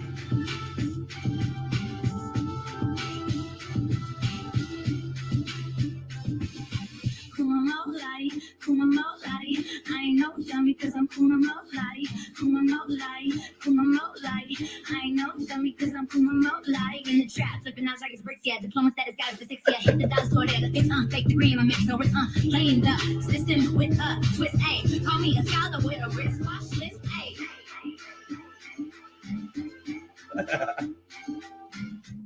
So that I like the first one better, but she did break off something, and I like where she said playing that fake degree in the second one. So maybe I'll use like both of them when I do the video. Yeah, match them. You like that one? Yeah. And you're very welcome, Anthony. I'm glad that you were here. And thank you again for your donations to the channel. I appreciate that. Round of applause for Anthony Woods in the house supporting the channel. And I can't do this without the fantastic support. And I also want to mention who we had the stream king today. We had Reality Check TV Chicago that had the $5 bomb that he dropped on my head. And the most important person in the stream today, the stream king, I'm trying to scroll up to find the official. There it is. The official stream king today was the Honorable John Luna. So here at the end of today's stream, he reigns king. King John Luna, stream king tonight. Thank you again, John Luna. Your reign was supreme. You made it all the way to the end of the video and nobody kicked you off of the throne. John Luna made it all the way. So next time we go live, we'll see who the stream queen or king will be and if you will be able to reign throughout the video. Now, if you get knocked off the throne, you can come back and reclaim your throne. So we'll just have to see how it goes. So big round of applause and thanks to the lovely co-host, Caroline. Thank you, Caroline, for being here. And thank you to Judge Petty. I appreciate all of the hard work and help. And we talk all the time. I bug them all the time for help and support.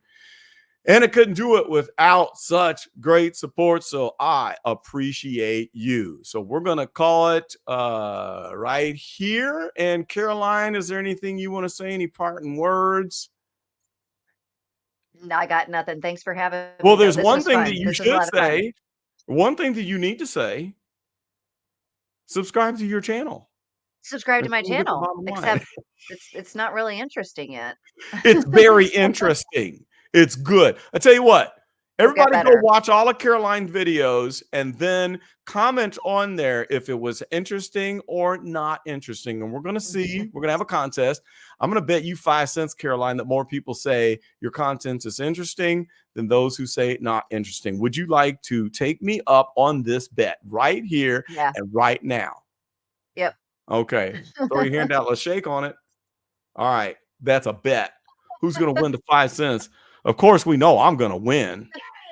And when I win the bet, we're going to count it up. We're going to give it a week. And then we're going to count up the votes, interesting versus not interesting. And if you lose, I want my money. I'm coming for my money. I want my nickel. I want it to be shiny. And you're going to have to send a super sticker.